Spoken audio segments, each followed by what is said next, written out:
ಯಸ್ಯ ವೀರ್ಯೇಣ ಕೃತಿನೋ ವಯಂ ಭುವನಾನಿ ಚ ರಾಮಕೃಷ್ಣಂ ಸದಾ ವಂದೇ ಶರ್ವಂ ಸ್ವತಂತ್ರಮೀಶ್ವರಂ. ಯಾರ ಶಕ್ತಿಯಿಂದ ನಾವು ಮತ್ತು ಇಡೀ ಜಗತ್ತು ಧನ್ಯವಾಗುತ್ತಿರುವೆವೋ ಅಂತಹ ಮುಕ್ತ ಈಶ್ವರ ಶಿವಸ್ವರೂಪಿ ಶ್ರೀರಾಮಕೃಷ್ಣರಿಗೆ ನನ್ನ ಅನವರತ ಪ್ರಣಾಮಗಳು. ಶ್ರೀರಾಮಕೃಷ್ಣರು ಅತ್ಯಂತ ಹಿಂದುಳಿದ ಹಳ್ಳಿಯೊಂದರಲ್ಲಿ ಹುಟ್ಟಿ ಮಾನವನ ವಿಕಾಸದ ತುತ್ತ ತುದಿಯನ್ನು ತಲುಪಿದವರು. ಒಬ್ಬ ಮನುಷ್ಯನಾಗಿ ಅವರಿಗೆ ಸಾಧಿಸುವುದಕ್ಕೆ ಏನೂ ಬಾಕಿ ಉಳಿಯಲೇ ಇಲ್ಲ. ಏಕೆಂದರೆ ಅದರಾಚೆಗೆ ಮಾನವನ ಸಾಧನೆಯೇ ಹೋಗುವಂತಿರಲಿಲ್ಲ. ಇಷ್ಟೆಲ್ಲವನ್ನೂ ಒಂದು ದೇವಸ್ಥಾನದ ಅರ್ಚಕರಾಗಿ ಸಾಧಿಸಿದರು. ಇಲ್ಲಿ ಅವರಿಗೆ ನೆರವಿಗೆ ಬಂದದ್ದು ತೀವ್ರವಾದ ಅಭೀಪ್ಸೆ ಮತ್ತು ನಿರಂತರ ಪ್ರಯತ್ನ, ಜೊತೆಗೆ ಯೋಗ್ಯ ವ್ಯಕ್ತಿಯ ಮಾರ್ಗದರ್ಶನ ಮತ್ತು ಗುರಿ ಮುಟ್ಟುವವರೆಗೂ ನಿಲ್ಲದಿರುವ ಛಲ. ಯಾವುದೇ ಕಾಲಕ್ಕೂ ಮನುಷ್ಯನ ಉದ್ಧಾರಕ್ಕೆ ಇಷ್ಟು ಸಾಕು, ಬೇರೆಲ್ಲವೂ ಗೌಣ.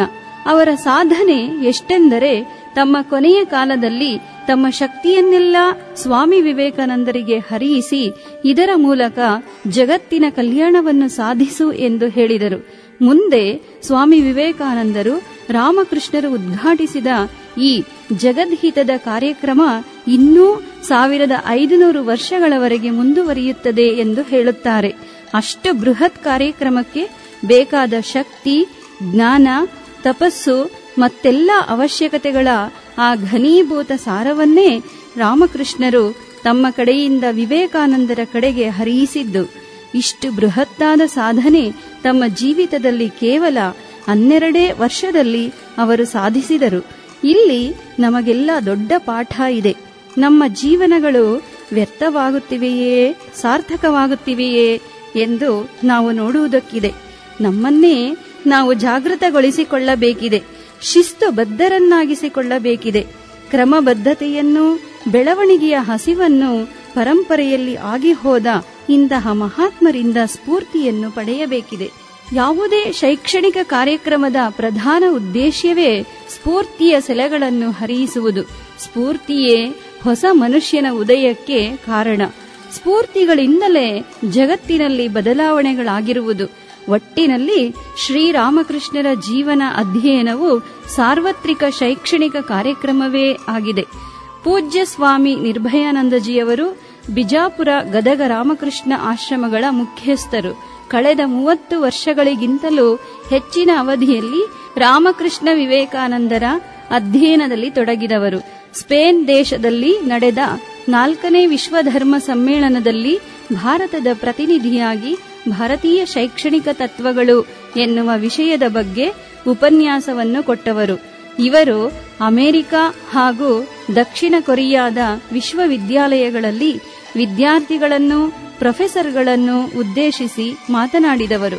ಕರ್ನಾಟಕದಾದ್ಯಂತ ಉಪನಿಷತ್ತು, ಭಗವದ್ಗೀತೆ, ಶಿಕ್ಷಣ, ಆದರ್ಶ ಗೃಹಸ್ಥ ಜೀವನ ಇವೇ ಮೊದಲಾದ ವಿಷಯಗಳ ಬಗ್ಗೆ ನೂರಾರು ವೇದಿಕೆಗಳಿಂದ ಚಿಂತನೆಗಳನ್ನು ಬಿತ್ತಿದವರು. ಈಗ ನಾವೆಲ್ಲ ಅವರ ಬಾಯಿಂದಲೇ ಶ್ರೀರಾಮಕೃಷ್ಣರ ಜೀವನಗಾಸೆಯನ್ನು ಕೇಳೋಣ, ಕೇಳಿ ಪುನೀತರಾಗೋಣ.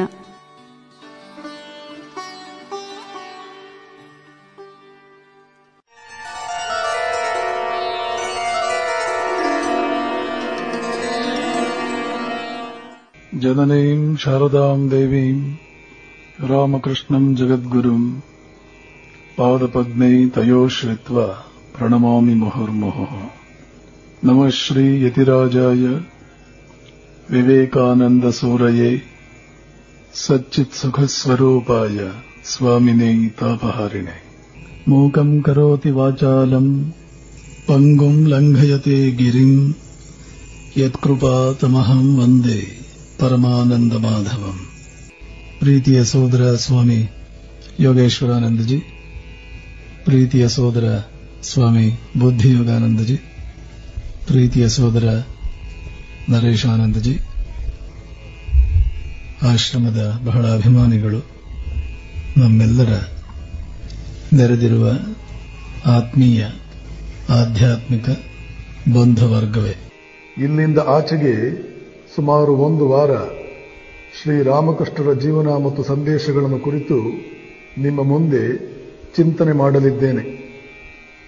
ಯಾವುದೇ ಚಿಂತನೆ ಎನ್ನುವಂತಹದ್ದು ಮನಸ್ಸಿಗೆ ಒಂದು ಸ್ನಾನವಿದ್ದಂತೆ. ಇವತ್ತು ಮಳೆ ಬಂದು ನಿಮಗೆಲ್ಲ ಶರೀರಕ್ಕೆ ಸ್ನಾನವಾಗಿದೆ, ಬಹಳ ಸಂತೋಷ. ಬಹುಶಃ ಯಾರೋ ಇವತ್ತು ಬೆಳಗ್ಗೆ ಸ್ನಾನ ಮಾಡದೆ ಹಾಗೇನೇ ಬಂದ್ಬಿಟ್ಟಿದ್ರಿ ಅಂತ ಕಾಣುತ್ತೆ. ರಾಮಕೃಷ್ಣರಂತಹ ಪವಿತ್ರ ವ್ಯಕ್ತಿಯ ವಿಷಯವನ್ನು ಕೇಳುವಾಗ ಸ್ನಾನ ಮಾಡದೆ ಬಂದರೆ ಹೇಗೆ ಅಂತ ಹೇಳಿ ಭಗವಂತನೇ ಸ್ವಲ್ಪ ಮಳೆ ಸುರಿಸಿ ಯಾರು ಸ್ನಾನ ಮಾಡಿ ಬಂದಿಲ್ವೋ ಅವರಿಗೆ ಒಂದು ಸ್ವಲ್ಪ ನೀರು ಸಿಂಪಡಿಸಿದ್ದಾನೆ ಅಂತ ನಾನು ಭಾವಿಸ್ತೇನೆ. ಏನಾದರೂ ಇರಲಿ, ಶ್ರೀರಾಮಕೃಷ್ಣರ ಜೀವನ ಮತ್ತು ಉಪದೇಶಗಳು ನಮ್ಮ ಮನಸ್ಸಿಗೆ ಅದ್ಭುತವಾದ ಒಂದು ಸ್ನಾನ. ಇವತ್ತು ಶರೀರಕ್ಕೂ ಸ್ನಾನವಾಯಿತು, ಮನಸ್ಸಿಗೂ ಸ್ನಾನವಾಯಿತು.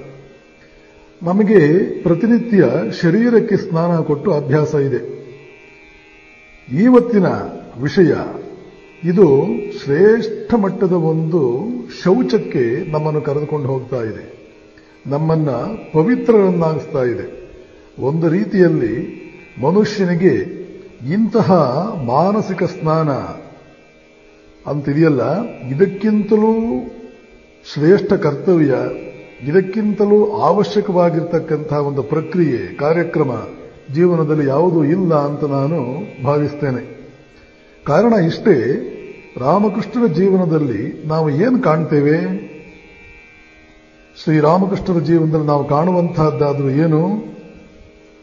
ನಾವು ಕಾಣುವಂತಹದ್ದು ಅವರು ಹಿಮಾಲಯವನ್ನು ಹತ್ತಿರ್ತಕ್ಕಂತಹ ವ್ಯಕ್ತಿ, ಜೀವನ ಅನ್ನುವಂತಹ ಗೌರಿಶಂಕರವನ್ನೇ ಹತ್ತಿರ್ತಕ್ಕಂತಹ ವ್ಯಕ್ತಿ.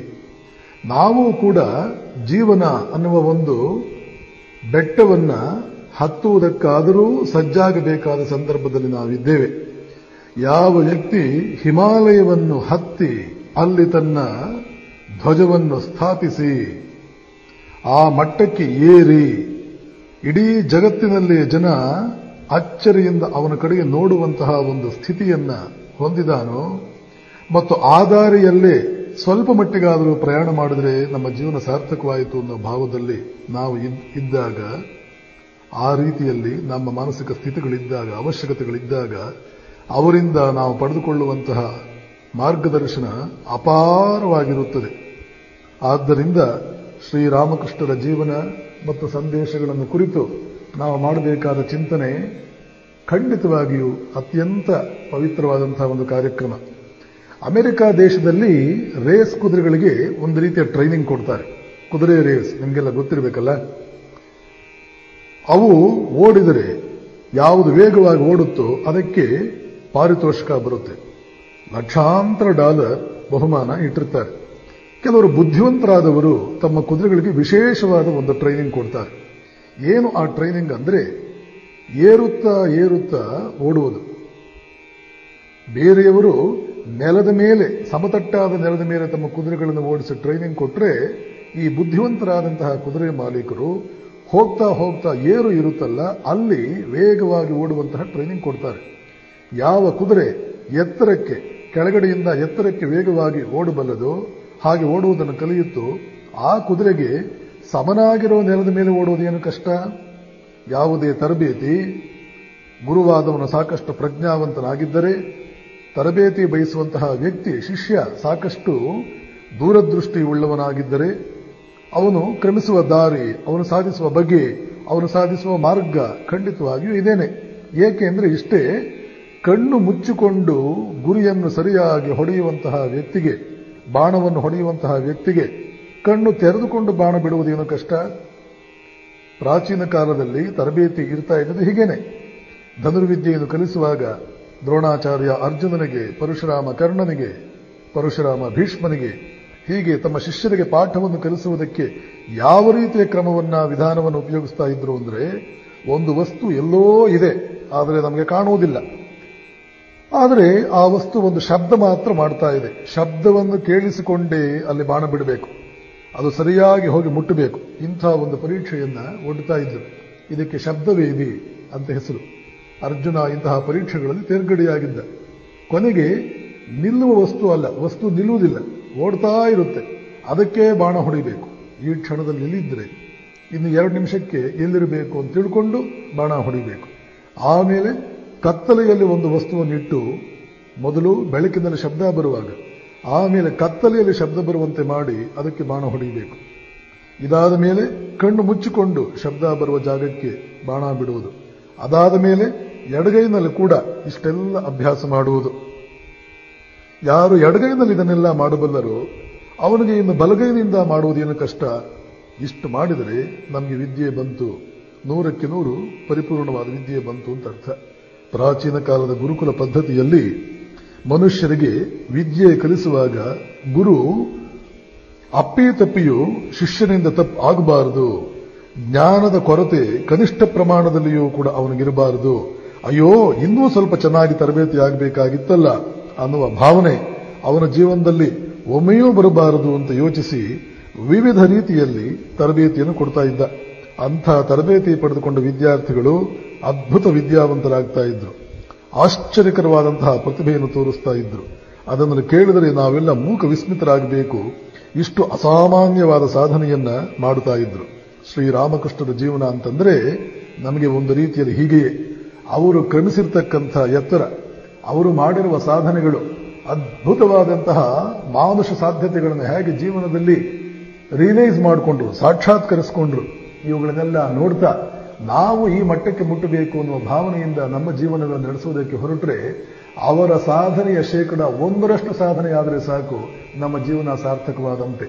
ಹೇಗೆ ಆ ರೇಸ್ ಕುದುರೆಗಳಿಗೆ, ಓಡುವ ಕುದುರೆಗಳಿಗೆ ಏರಾಗಿರ್ತಕ್ಕಂತಹ ಜಾಗದಲ್ಲಿ ತರಬೇತಿ ಕೊಟ್ಟು ಅಭ್ಯಾಸವಾಗಿ ಸಮತಟ್ಟಾದ ಪ್ರದೇಶದಲ್ಲಿ ಓಡುವುದಕ್ಕೆ ಆಮೇಲೆ ಯಾವ ರೀತಿಯ ಕಷ್ಟವೂ ಆಗುವುದಿಲ್ಲವೋ, ಹಾಗೆಯೇ ಇಂದ್ರಿಯಾತೀತವಾದ ಪ್ರಪಂಚದಲ್ಲಿ ಮೌಂಟ್ ಎವರೆಸ್ಟ್ ಅನ್ನು, ಗೌರಿಶಂಕರ ಶಿಖರವನ್ನೇ ಹತ್ತಿರ್ತಕ್ಕಂತಹ ರಾಮಕೃಷ್ಣನನ್ನು ನೋಡಿ ನಾವು ಕೊನೆ ಪಕ್ಷ ನಮಗೆ ಕಾಣುವ ಇಂದ್ರಿಯ ಸಾಮ್ರಾಜ್ಯದ ಎಲ್ಲೇ ಒಳಗಡೆ ಇರತಕ್ಕಂಥ ಈ ಪ್ರಪಂಚದಲ್ಲಿ ಸ್ವಲ್ಪವಾದರೂ ಸಾಧನೆ ಮಾಡುವುದಕ್ಕೆ ಸಾಧ್ಯವಾಗುವುದಿಲ್ಲವೇ, ನಾವು ಮಾಡಬೇಕು ಅನ್ನುವ ಭಾವನೆ, ಆ ಅಭಿಚ್ಛೆ, ಆ ತುಡಿತ ನಮ್ಮಲ್ಲಿ ಉಂಟಾಗುತ್ತೆ ಶ್ರೀರಾಮಕೃಷ್ಣರ ಜೀವನವನ್ನು ನಾವು ಅಧ್ಯಯನ ಮಾಡುವುದರಿಂದ. ಈ ದೃಷ್ಟಿಯಿಂದ ನಾನು ಶ್ರೀರಾಮಕೃಷ್ಣರ ಜೀವನವನ್ನ ಆರಿಸಿಕೊಂಡಿದ್ದೇನೆ. ಅವರು ಮಾಡಿದ ರೀತಿಯಲ್ಲೇ ನಾವು ತಪಸ್ಸು ಮಾಡಬೇಕಂತೇನೂ ಇಲ್ಲ. ಅವರು ಮಾಡಿದ ಹಾಗೆ ಭಗವಂತನ ಸಾಕ್ಷಾತ್ಕಾರಕ್ಕಾಗಿ ಪ್ರಯತ್ನಿಸುವಂತಹ ವ್ಯಕ್ತಿಗಳೇ ನಾವು ಆಗಬೇಕಂತೇನೂ ಇಲ್ಲ. ಅಂಥ ವ್ಯಕ್ತಿಗಳಿಗೆ ಅವರು ರೆಲೆವೆಂಟ್ ಆಗಿದ್ದಾರೆ, ಪ್ರಸ್ತುತರಾಗಿದ್ದಾರೆ ಎಂದು ಅಲ್ಲ. ರಾಮಕೃಷ್ಣರ ಜೀವನಕ್ಕೆ 3 ಮಜಲುಗಳಿದೆ. ಉದಾಹರಣೆಗೆ ಇಲ್ಲಿ ಹಲವಾರು ಜನ ವಿದ್ಯಾರ್ಥಿಗಳಿದ್ದೀರಿ. ನಿಮಗೆ ವಿದ್ಯಾರ್ಥಿ ಜೀವನ ನಡೆಸುವುದು ಹೇಗೆ ನೋಡಿ. ರಾಮಕೃಷ್ಣರು ಅನುಸರಿಸಿದ ಮಾರ್ಗವನ್ನ ಒಬ್ಬ ವಿದ್ಯಾರ್ಥಿ ಅನುಸರಿಸಿ ಬಿಟ್ರೆ ಜಗತ್ತಿನಲ್ಲಿ ಶ್ರೇಷ್ಠ ಮಟ್ಟದ ವಿದ್ಯಾರ್ಥಿ ಆಗ್ತಾನೆ. ಅವರೂ ವಿದ್ಯಾರ್ಥಿಗಳಾಗಿದ್ದವರೇ. ತಮ್ಮ ವಿದ್ಯಾರ್ಥಿ ಜೀವನ ಹೇಗಿತ್ತು ಅನ್ನೋದನ್ನು ನಾವು ಸ್ವಲ್ಪ ನೋಡಿದರೆ, ಅದರಲ್ಲಿ ಒಂದು ಅಂಶವನ್ನು ನಾವು ಅನುಸರಿಸಿದರೆ ಇಂದಿನ ವಿದ್ಯಾರ್ಥಿ ಉದ್ಧಾರವಾದಂತೆಯೇ. ಸ್ವಯಂ ರಾಮಕೃಷ್ಣರೇ ಎಷ್ಟೋ ಸಂದರ್ಭಗಳಲ್ಲಿ ತಮ್ಮ ಶಿಷ್ಯರಿಗೆ ಹೇಳುವುದುಂಟು, ನೋಡ್ರೋ ನಾನು ಏನು ಮಾಡಿದ್ದೀನೋ ಅದರಲ್ಲಿ ಒಂದಾಣೆಯನ್ನು ನೀವು ಮಾಡಿದರೆ ಸಾಕು, ನಾನು ಏನು ಮಾಡಿದ್ದೀನೋ ಅದರಲ್ಲಿ ನೀವು ಒಂದಾಣೆ ಮಾಡಿದರೆ ಸಾಕು. ಅವರು ಭೈರವಿ ಬ್ರಾಹ್ಮಣಿ, ತೋತಾಪುರಿ ಮೊದಲಾದ ಗುರುಗಳಿಂದ ಅವರ ಅಡಿಯಲ್ಲಿ ವಿದ್ಯಾರ್ಥಿ ಜೀವನ ಪಡೆದುಕೊಂಡವರೇ. ಅವರು ಕೊಟ್ಟ ಉಪದೇಶಗಳನ್ನು ಹೇಗೆ ಆಲಿಸಿದರು, ಹೇಗೆ ಪಾಲಿಸಿದರು, ಗುರುಗಳಿಗೆ ಎಂತಹ ಭಕ್ತಿಯನ್ನು ತೋರಿಸಿದರು. ಗುರುಗಳು ಒಂದು ಉದ್ದೇಶ ಇಟ್ಟು ಈ ಉದ್ದೇಶವನ್ನು ನೀನು ಸಫಲಗೊಳಿಸ್ಕೋ, ಈಡೇರಿಸ್ಕೋ ಅಂತ ಒಂದು ಗುರಿಯನ್ನು ಇಟ್ಟಾಗ ಯಾವ ತೀವ್ರತೆಯಿಂದ ಸಂಪೂರ್ಣವಾಗಿ ತಮ್ಮನ್ನೇ ತಾವು ಅದರಲ್ಲಿ ತೊಡಗಿಸಿಕೊಂಡ್ರು. ಗುರು ನಮ್ಮ ಮುಂದೆ ಇಟ್ಟಂತಹ ಗುರಿಯನ್ನು ನಾವು ಸಂಪೂರ್ಣವಾಗಿ ನಮ್ಮದನ್ನಾಗಿಸಿಕೊಳ್ಳಬೇಕಾದರೆ ಹೇಗೆ ಮನಸ್ಸು, ಶಕ್ತಿಗಳು, ಇಡೀ ವ್ಯಕ್ತಿತ್ವ ಅದರಲ್ಲೇ ತನ್ಮಯವಾಗಬೇಕು. ಅದ್ಭುತವಾಗಿದೆ ಶ್ರೀರಾಮಕೃಷ್ಣರ ಜೀವನದಲ್ಲಿ ಈ ಒಂದು ಭಾಗ. ಯಾವುದೇ ವ್ಯಕ್ತಿ ಬಯಸಿದ ವಸ್ತುವನ್ನು ಪಡ್ಕೊಳ್ಬೇಕು ಅಂದರೆ ಈ ಮಟ್ಟದ ಒಂದು ಇನ್ವಾಲ್ವ್ಮೆಂಟ್, ಅಪ್ಲಿಕೇಶನ್, ಫೋಕಸಿಂಗ್ ಅನ್ನುವಂಥದ್ದು ಪಡ್ಕೊಂಡ ಅಂದ್ರೆ ಜೀವನದಲ್ಲಿ ಖಂಡಿತವಾಗಿಯೂ ಬಯಸಿದ ವಸ್ತುವನ್ನ ಪಡೆದುಕೊಳ್ತಾನೆ ಅನ್ನೋದ್ರಲ್ಲಿ ಯಾವುದೇ ಸಂದೇಹವಿಲ್ಲ. ಹೀಗಾಗಿ ನಾನು ಹೇಳ್ತಾ ಇದ್ದೇನೆ, ಶ್ರೀರಾಮಕೃಷ್ಣರು ತಮ್ಮ ವ್ಯಕ್ತಿತ್ವದ ವಿವಿಧ ಅಂಶಗಳಲ್ಲಿ, ವಿವಿಧ ಮುಖಗಳಲ್ಲಿ ಯಾವ ಎತ್ತರವನ್ನ ಮುಟ್ಟಿದರೋ ಆ ಎತ್ತರದ ಕನಿಷ್ಠ ಪ್ರಮಾಣದಲ್ಲಿ ನಮ್ಮ ಸಾಧನೆ ಆಗ್ಬಿಟ್ರೆ ನಮ್ಮ ಜೀವನ ಸಾರ್ಥಕವಾದಂತೆ. ಆದ್ದರಿಂದ ಕೇವಲ ಆಧ್ಯಾತ್ಮಿಕ ಪಿಪಾಸುಗಳಿಗೆ, ಸಾಧಕರಿಗೆ ಮಾತ್ರ ಅನ್ವಯಿಸುವಂತಹ ಜೀವನ ಶ್ರೀರಾಮಕೃಷ್ಣರ ಜೀವನ ಅಂತ ನಾವು ಅಂದ್ಕೊಳ್ಬಾರದು. ಎಲ್ಲರಿಗೂ ಎಲ್ಲ ಕಾಲಕ್ಕೂ ಕೂಡ ಅನ್ವಯಿಸುವಂತಹದ್ದು ಅನ್ನುವುದನ್ನ ಸ್ಪಷ್ಟವಾಗಿ ನಾವು ತಿಳ್ಕೊಳ್ಬೇಕು. ರಾಮಕೃಷ್ಣರ ಶಿಷ್ಯರಾದಂತಹ ಸ್ವಾಮಿ ವಿವೇಕಾನಂದರಿಗೆ ಅವರ ಸೋದರ ಸನ್ಯಾಸಿ ಒಂದು ಸಲ ಒಂದು ಮಾತು ಹೇಳಿದರು. ಏನದು? ನೋಡು, ನೀನು ಶ್ರೀರಾಮಕೃಷ್ಣರ ಬಗ್ಗೆ ಒಂದು ಪುಸ್ತಕ ಬರೀಬೇಕು. ಅದಕ್ಕೆ ವಿವೇಕಾನಂದರು ಹೇಳ್ತಾರೆ, ಸಮುದ್ರವನ್ನ ಕುಡಿ ಅಂತ ಹೇಳು, ನಾನು ಕುಡಿತೇನೆ. ಹಿಮಾಲಯವನ್ನ ಕುಟ್ಟಿ ಪುಡಿ ಪುಡಿ ಮಾಡು ಅಂತ ಹೇಳು, ನಾನು ಮಾಡ್ತೇನೆ. ಆದರೆ ಶ್ರೀರಾಮಕೃಷ್ಣರ ಜೀವನವನ್ನು ಕುರಿತು ಪುಸ್ತಕ ಬರಿ ಅಂತ ಮಾತ್ರ ನಮಗೆ ಹೇಳಬೇಡ. ಯಾಕೆ? ವಿವೇಕಾನಂದರಿಗೆ ರಾಮಕೃಷ್ಣರು ಪರಿಚಯವಿರಲಿಲ್ಲವೇ? ಪರಿಚಯವಿತ್ತು. ವಿವೇಕಾನಂದರು ರಾಮಕೃಷ್ಣನ ಅರ್ಥ ಮಾಡಿಕೊಂಡಿರ್ತಕ್ಕಂತಹ ವ್ಯಕ್ತಿಗಳಲ್ಲಿ ಅಗ್ರಗಣ್ಯರು. ಎಲ್ಲ ಮಜರುಗಳಿಂದ ರಾಮಕೃಷ್ಣರನ್ನು ನೋಡಿದವರು. ಅವ್ರ ಬಾಯಿನಲ್ಲೇ ಈ ಮಾತು ಬರ್ತಾ ಇದೆ. ವಿವೇಕಾನಂದರ ಈ ಮಾತಿನ ಅರ್ಥ, ಎಲ್ಲಿ ರಾಮಕೃಷ್ಣರ ಮಟ್ಟ, ಎಲ್ಲಿ ತ್ರಿವಿಕ್ರಮನಂತೆ ಅವರು ಎಲ್ಲಿ ನಿಂತಿದ್ದಾರೆ, ಯಾವ ಮಟ್ಟದಲ್ಲಿದ್ದಾರೆ. ಯಾವಾಗಲೂ ನಾವು ಜೀವನದಲ್ಲಿ ಒಂದು ಆದರ್ಶವನ್ನು ತೆಗೆದುಕೊಂಡ್ರೆ ಅತ್ಯಂತ ಎತ್ತರದ್ದು ಆ ಆದರ್ಶ ಆಗಿರಬೇಕು. ಇನ್ನು ಯಾರೂ ಇದನ್ನು ಮೀರಿಸಲಾರರು ಅನ್ನುವಂತಹ ಒಂದು ವ್ಯಕ್ತಿಯನ್ನು, ಆ ಸ್ಥಿತಿಯನ್ನು ನಾವು ಆದರ್ಶವನ್ನಾಗಿಟ್ಕೊಳ್ಬೇಕು. ಆತ್ಮ ಸಾಕ್ಷಾತ್ಕಾರ ಭಾರತೀಯರಿಗೆ ನಮ್ಮ ಋಷಿಮುನಿಗಳು ಇಟ್ಟಿರ್ತಕ್ಕಂಥ ಜೀವನದಲ್ಲಿ ಗುರಿ. ಆತ್ಮ ಸಾಕ್ಷಾತ್ಕಾರ ಅಂತಂದ್ರೆ ನಾವೇ ಆತ್ಮನಾಗುವುದು, ಆತ್ಮನ ಲಕ್ಷಣಗಳನ್ನು ನಮ್ಮ ಸ್ವಭಾವವನ್ನಾಗಿಸಿಕೊಳ್ಳೋದು.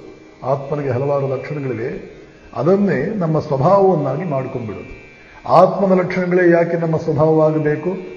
ಅದಕ್ಕಿಂತಲೂ ಉತ್ತಮವಾದಂತಹ ಲಕ್ಷಣಗಳು ನಮ್ಮ ಸ್ವಭಾವವಾಗಲಿ. ನಮಗೆ ಯೋಚನೆ ಬರಬಹುದು, ಯಾಕೆ ಬರಬಾರದು? ಜೀವನ ಅನ್ನುವಂತಹದ್ದು ನಡೆಸೋದಕ್ಕೆ ಹೊರಟಿದ್ದೀವಿ ಅಂತಂದ್ರೆ, ಸಾಧನೆ ಮಾಡಬೇಕು ಅಂತ ಹೊರಟಿದ್ದೀವಿ ಅಂದ್ರೆ, ಯಾವುದನ್ನು ಮೀರಿಸಿದೀನಿ ಯಾವುದೂ ಇಲ್ಲವೋ ಅಂಥದ್ದೇ ಸಾಧನೆ ಮಾಡೋಣ. ಆತ್ಮದ ಲಕ್ಷಣಗಳೇ ಯಾಕೆ ನಮ್ಮ ಸ್ವಭಾವವಾಗಬೇಕು? ಅದೇ ನಮ್ಮ ಆದರ್ಶ ಯಾಕಾಗಬೇಕು? ಕಠೋಪನಿಷತ್ತಿನಲ್ಲಿ ಯಮ ನಚಿಕೇತನಿಗೆ ಹೇಳ್ತಾನೆ, ನೋಡು ನಚಿಕೇತ, ಆತ್ಮ ಅಂತಂದ್ರೆ ಏನು ಗೊತ್ತಾ? ಯಾವುದನ್ನು ಮತ್ಯಾವುದೂ ಮೀರಿಸಲಾರದು ಅದು ಆತ್ಮ. ತದು ನಾತ್ಯೇತಿ ಕಷ್ಟನ ಏತತ್ ವೈತತ್. ಯಾವುದನ್ನ ಯಾರೂ ಮುಟ್ಟುವುದಕ್ಕೆ ಸಾಧ್ಯವಿಲ್ಲ, ಎಷ್ಟು ಹತ್ತಿರ ಹೋದ್ರೂ ಇನ್ನೂ ಸ್ವಲ್ಪ ಮುಂದೆ ಇರುತ್ತೆ ಅದು ಅಂತಿದೆಯೋ ಅದೇ ಆತ್ಮ. ಅರ್ಥಾತ್ ಅದನ್ನು ಮೀರಿಸಿದಂತಹ ಒಂದು ಕಲ್ಪನೆಯೇ ಇರಲಾರದು. ಆದ್ದರಿಂದ ಅದನ್ನೇ ನಿನ್ನ ಜೀವನದಲ್ಲಿ ಆದರ್ಶವಾಗಿಟ್ಟುಕೋ ಮಾನವ. ಆತ್ಮದ ಲಕ್ಷಣಗಳೇ ನಿನ್ನ ಜೀವನದಲ್ಲಿ ನಿನ್ನ ಸ್ವಭಾವದಂತೆ ವ್ಯಕ್ತಗೊಳಿಸುವುದನ್ನ ನೀನು ಅಭ್ಯಾಸ ಮಾಡಿಕೋ, ಪ್ರಯತ್ನ ಮಾಡು. ಏಕೆಂದ್ರೆ ಅದನ್ನು ಮೀರಿರ್ತಕ್ಕಂಥ ಆದರ್ಶ ಯಾವುದೂ ಇಲ್ಲ. ಆಕಾಶಕ್ಕೆ ಜಿಗಿಬೇಕು ಅಂತ ಹೊರಟ್ರೆ ಕೊನೆ ಪಕ್ಷ ಭೂಮಿಯಿಂದ ಒಂದು 2 ಅಡಿ 3 ಅಡಿ ಆದರೂ ಮೇಲಕ್ಕೆ ಬರ್ತೇವೆ. 2 ಅಡಿ 3 ಅಡಿ ಜಿಗಿದ್ರೆ ಸಾಕು ಅಂತ ನಾವು ಭಾವಿಸಿದ್ರೆ ಭೂಮಿಯಿಂದ ಏಳೋದೇ ಇಲ್ಲ. ಇಷ್ಟೆಲ್ಲ ಅರ್ಥ ಇಟ್ಟುಕೊಂಡು ರಾಮಕೃಷ್ಣರ ಜೀವನವನ್ನ ಇವತ್ತು ಆದರ್ಶವಾಗಿ ನಿಮ್ಮ ಮುಂದೆ ಒಂದು ವಾರಗಳ ಕಾಲ ಇಡುವುದಕ್ಕೆ ಹೊರಟಿದ್ದೇನೆ. ಸ್ವಾಮಿ ವಿವೇಕಾನಂದರು ರಾಮಕೃಷ್ಣರ ಬಗ್ಗೆ ಇಂತಹ ಒಂದು ಭಾವನೆ ಇಟ್ಕೊಂಡಿದ್ರಲ್ಲ, 100ಕ್ಕೆ 100 ಅಕ್ಷರಶಃ ಸಮರ್ಥನೆ ಇದೆ. ವಿವೇಕಾನಂದರೇನೋ ಗುರುಗಳ ಮೇಲೆ ವಿಶೇಷವಾದಂತಹ ಭಕ್ತಿಯಿಂದ, ವಿಶೇಷವಾದ ಗುರುಗಳ ಮೇಲೆ ಗೌರವದಿಂದ ಈ ಮಾತು ಹೇಳಿಬಿಟ್ರು ಅಂತ ತಿಳ್ಕೊಳ್ಬಾರದು. ವಿವೇಕಾನಂದರಿಗೆ ಅವರು ಗುರುಗಳಾಗಿರಬಹುದು, ಆದರೆ ಫ್ರಾನ್ಸ್ ದೇಶದ ನೋಬೆಲ್ ಪ್ರಶಸ್ತಿ ಪಡ್ಕೊಂಡಂತಹ ರೋಮಾ ರೋಲಾ ಅವರಿಗೆ ರಾಮಕೃಷ್ಣರು ಯಾವ ರೀತಿಯ ಗುರುಗಳು? ಅದೇನಿಲ್ಲ, ಅವರಿಗೆ ಯಾವ ರೀತಿಯ ಗುರುಗಳು ಆಗಿರಲಿಲ್ಲ, ಯಾವ ಸಂಬಂಧವೂ ಇರಲಿಲ್ಲ. ಆದರೆ ರೋಮಾ ರೋಲಾ ಕೂಡ ಶ್ರೀರಾಮಕೃಷ್ಣರ ಬಗ್ಗೆ ಇದೇ ಮಾತನ್ನೇ ಹೇಳ್ತಾನಲ್ಲ. ಎಷ್ಟು ಅರ್ಥ ಇದೆ ಈ ಮಾತಿನಲ್ಲಿ. ಶ್ರೀರಾಮಕೃಷ್ಣರ ಬಗ್ಗೆ ರೋಮಾ ರೋಲಾ ಹೇಳ್ತಾನೆ, ಇಂಗ್ಲಿಷಲ್ಲಿ ಅವನೇ ಹೇಳಿರ್ತಕ್ಕಂಥದ್ದು ಹೇಳಿ ಆಮೇಲೆ ಕನ್ನಡದಲ್ಲಿ ಹೇಳ್ತೇನೆ. ಶ್ರೀರಾಮಕೃಷ್ಣಸ್ external life was confined to A tiny room on the banks of Ganges in Dakshineshwar, away from the busy life of Calcutta. Shri ರಾಮಕೃಷ್ಣರ ಜೀವನ ಅನ್ನುವಂಥದ್ದು ಕಲ್ಕತ್ತಾ ನಗರದ ಆಧುನಿಕ ನಾಗರಿಕತೆಯ ಸದ್ದುಗದ್ದಲದಿಂದ ದೂರ ಇರುವ ಗಂಗಾ ತೀರದ ದಕ್ಷಿಣೇಶ್ವರ ದೇವಸ್ಥಾನದ ಸಣ್ಣ ಕೋಣೆಗೆ ಸೀಮಿತವಾಗಿತ್ತು. But his internal life embraced the whole multiplicity of men and gods. ಅಂದರೆ ಅವರ ಒಳಜೀವನ, ಆಂತರಿಕ ಜೀವನ, ಅವರ ಮಾನಸಿಕ ಜೀವನ ಅಂತ ಕರೆಯಿರಿ, ಆಧ್ಯಾತ್ಮಿಕ ಜೀವನ ಅಂತ ಕರೆಯಿರಿ, ಅಂತರ್ಮುಖಕ್ಕೆ ಸಂಬಂಧಪಟ್ಟಂತ ಜೀವನ ಅಂತ ಹೇಳ್ಬಿಟ್ಟು ಕರೆಯಿರಿ, ಅದು ಮಾತ್ರ ಇಡೀ ಮಾನವಲೋಕ ಹಾಗೂ ದೇವಲೋಕಗಳನ್ನೇ ತನ್ನ ಒಳಗಡೆ ಹುದುಗಿಸಿಕೊಂಡಿತ್ತು. ಇಡೀ ಮಾನವಲೋಕದ ಸಮಗ್ರ ಇತಿಹಾಸ, ದೇವಲೋಕದ ಸಮಗ್ರ ಮಜಲುಗಳು, ಅನಂತ ಅಸ್ತಿತ್ವ ಇವುಗಳನ್ನೆಲ್ಲ ತನ್ನ ಒಳಗಡೆಯೇ ಕರಗಿಸಿಕೊಂಡಿತ್ತು, ಜೀರ್ಣಿಸಿಕೊಂಡಿತ್ತು. ಊಹೆಗೂ ನಿಲುಕದಷ್ಟು ವಿಶಾಲವಾಗಿತ್ತು ಅವರ ಆಧ್ಯಾತ್ಮಿಕ ಜೀವನ ಅಂತನ್ನುವ ಭಾವನೆ ಬರುವಂತೆ ರೋಮಾರೋಲ ಹೇಳ್ತಾನೆ. ಇಲ್ಲಿ ಯಾವ ಗುರುಭಕ್ತಿಯೂ ಇಲ್ಲ, ಯಾವುದೇ ರೀತಿಯಲ್ಲ. ಸತ್ಯವನ್ನೇ 100ಕ್ಕೆ 100 ಸತ್ಯವನ್ನೇ ನಾವು ತಿಳ್ಕೊಳ್ಬೇಕು ಅಂತ ಯಾವುದೋ ಅನ್ಯ ಸಂಸ್ಕೃತಿಯ ಹಿನ್ನೆಲೆ ಇರತಕ್ಕಂತಹ ವ್ಯಕ್ತಿ ರಾಮಕೃಷ್ಣರ ಜೀವನವನ್ನು ಅಧ್ಯಯನ ಮಾಡಿದಾಗಲೂ ಅವರಿಗೆ ಹೀಗೆ ಅನಿಸಿದೆ ಅಂತನ್ಬೇಕಾದ್ರೆ ನಿಜವಾಗಿಯೂ ಕೂಡ ಅದು ಏನು ಅದ್ಭುತ ಅವರ ಜೀವನ. ಹೇಗೆ ಅವರದನ್ನು ಮಾಡಿರಬಹುದು? ಹೇಗಾಯಿತು? ಒಂದು ಜೀವನ ಹೀಗೆಲ್ಲ ಆಗಬಹುದೇ? ಹೇಗಾಯಿತು? ಇದೇ ಹಿಂದೆ ನಮ್ಮ ವಿಷಯ. ಹೇಗೋ ಆಯಿತು ಅಂತ ಇಟ್ಕೊಳ್ಳೋಣ. ಆದರೆ ಇಲ್ಲಿ ಮುಖ್ಯವಾದ್ದು ನಾವು ಕೂಡ ಒಂದು ಅಂತಹ ಜೀವನ ನಡೆಸಬೇಕು, ನಮಗೂ ಕೂಡ ಇಂಥದ್ದೊಂದು ಜೀವನ ಆಗಬೇಕು. ಈ ತುಡಿತದಿಂದ, ಈ ಛಲದಿಂದ, ಈ ಹಸಿವಿನಿಂದ ನಮ್ಮ ಜೀವನದನ್ನ ಇನ್ನು ಮುಂದೆ ನಡೆಸುವುದಕ್ಕೆ ನಾವು ಪ್ರಾರಂಭ ಮಾಡಬೇಕು. ದಲಿತ ಕವಿ ಒಬ್ಬ ಹೇಳ್ತಾನೆ, ಶ್ರೀರಾಮಕೃಷ್ಣರ ಜೀವನವನ್ನು ಅಧ್ಯಯನ ಮಾಡುವುದು ಅಂತಂದ್ರೆ ಮಾನುಷ ಶರೀರ ಎಷ್ಟೆಲ್ಲ ಸಾಧನೆಗಳನ್ನ ಮಾಡುವುದಕ್ಕೆ ಸಾಧ್ಯ, ಒಂದು ಮನುಷ್ಯ ಶರೀರ ಏನೆಲ್ಲ ಸಾಧಿಸಬಹುದು. ಈ ದೃಷ್ಟಿಯಿಂದ ನಾವು ಕೂಡ ಒಂದು ಹೊಸ ಭರವಸೆಯನ್ನಿಟ್ಟುಕೊಂಡು ಯಾವುದೋ ಒಂದು ಹಸಿವಿನಿಂದ ಇನ್ನೂ ಎಷ್ಟೋ ಮಾಡುವುದಕ್ಕಿದೆ ಅನ್ನುವ ವಿಶೇಷವಾದಂತಹ ಒಂದು ಕಾರ್ಯಕ್ರಮ ನಮ್ಮ ಜೀವನಕ್ಕೆ ಬಂದು ಒಂದು ಹೊಸ ಗಾಂಭೀರ್ಯ, ಪ್ರಗತಿಯ ಒಂದು ಹಸಿವು, ಬೆಳವಣಿಗೆಯ ತುಡಿತ ಇವೆಲ್ಲ ನಮ್ಮ ಜೀವನಕ್ಕೆ ಬಂದರೆ ಖಂಡಿತವಾಗಿಯೂ ಎಷ್ಟು ಅದ್ಭುತವಾದ ಒಂದು ಬದಲಾವಣೆ ಆಗ್ಬಿಡುತ್ತೆ ನಮ್ಮ ಜೀವನದಲ್ಲಿ ಅನ್ನೋದನ್ನ ಸ್ಪಷ್ಟವಾಗಿ ನಾವು ನೋಡ್ತೇವೆ ಶ್ರೀರಾಮಕೃಷ್ಣರ ಜೀವನವನ್ನ ಅಧ್ಯಯನ ಮಾಡುವುದರಿಂದ ಮತ್ತೆಲ್ಲ ಕೂಡ. ಹಾಗೆಯೇ ನಾವು ಇದೇ ಸಂದರ್ಭದಲ್ಲಿ ಒಂದು ಮಾತು ಹೇಳಕ್ಕೆ ಇಷ್ಟಪಡ್ತೇನೆ. ಮಹಾತ್ಮರೊಬ್ಬರ ಜೀವನವನ್ನ ಅಧ್ಯಯನ ಮಾಡುವುದಕ್ಕೆ ಹೊರಟಾಗ ಪುರಾಣ, ಪುಣ್ಯಕಥೆ ಈ ಸಂದರ್ಭಗಳಲ್ಲಿ ರಾಮನ ಜೀವನ, ಕೃಷ್ಣನ ಜೀವನ, ಬುದ್ಧನ ಜೀವನ, ಕ್ರಿಸ್ತ ರಾಮಕೃಷ್ಣರ ಜೀವನಗಳನ್ನು ನಾನು ನೋಡುವುದಕ್ಕೆ ಹೊರಟಾಗ ಯಾರ ಮನಸ್ಸಿನಲ್ಲಿ ನಾನು ಯಾಕೆ ಈ ಮಟ್ಟಕ್ಕೆ ಏರಬಾರದು, ನಾನು ಯಾಕೆ ಇವರಂತಹ ವ್ಯಕ್ತಿ ಆಗಬಾರದು ಅನ್ನುವ ಭಾವನೆ ಯಾರ ಮನಸ್ಸಿನಲ್ಲಿ ಬರುವುದಿಲ್ಲ, ಆ ಭಾವನೆ ಬರುವುದಿಲ್ಲ. ಕೇವಲ ಆ ಮಹಾತ್ಮರ ಜೀವನವನ್ನು ಕೇಳಿದ್ದಾಯಿತು, ಅವರ ಬಗ್ಗೆ ಭಕ್ತಿ ಬಂತು, ಒಂದು ಫೋಟೋ ಇಟ್ಕೊಳ್ತೀವಿ ಮನೆಯಲ್ಲಿ, ಅವ್ರಿಗೊಂದು ಊದ್ಕಡ್ಡಿ ಹಚ್ತೇವೆ, ಮಂಗಳಾರತಿ ಮಾಡ್ತೇವೆ, ಅವರ ಜಯಂತಿ ಮಾಡ್ತೇವೆ, ಇಷ್ಟಕ್ಕೆ ಸೀಮಿತವಾಗಿದೆ. ಆ ಜೀವನ ಖಂಡಿತವಾಗಿಯೂ ಈ ಮಹಾತ್ಮರ ಜೀವನದ ಅಧ್ಯಯನದಿಂದ ಯಾವ ಪ್ರಯೋಜನವನ್ನು ಪಡ್ಕೊಳ್ಳಿಲ್ಲ. ಮಹಾತ್ಮರ ಜೀವನವನ್ನು ಅಧ್ಯಯನ ಮಾಡಬೇಕಾದ ಉದ್ದೇಶವೇ ಇದಲ್ಲ. ಭಕ್ತಿ ಇರಲಿ, ಅವರಿಗೆ ಪೂಜೆ ಮಾಡೋಣ, ಜಯಂತಿ ಮಾಡೋಣ, ಆದರೆ ಇದು ಕೇವಲ 1ನೇ ಕ್ಲಾಸ್ ಇದ್ದಂತೆ.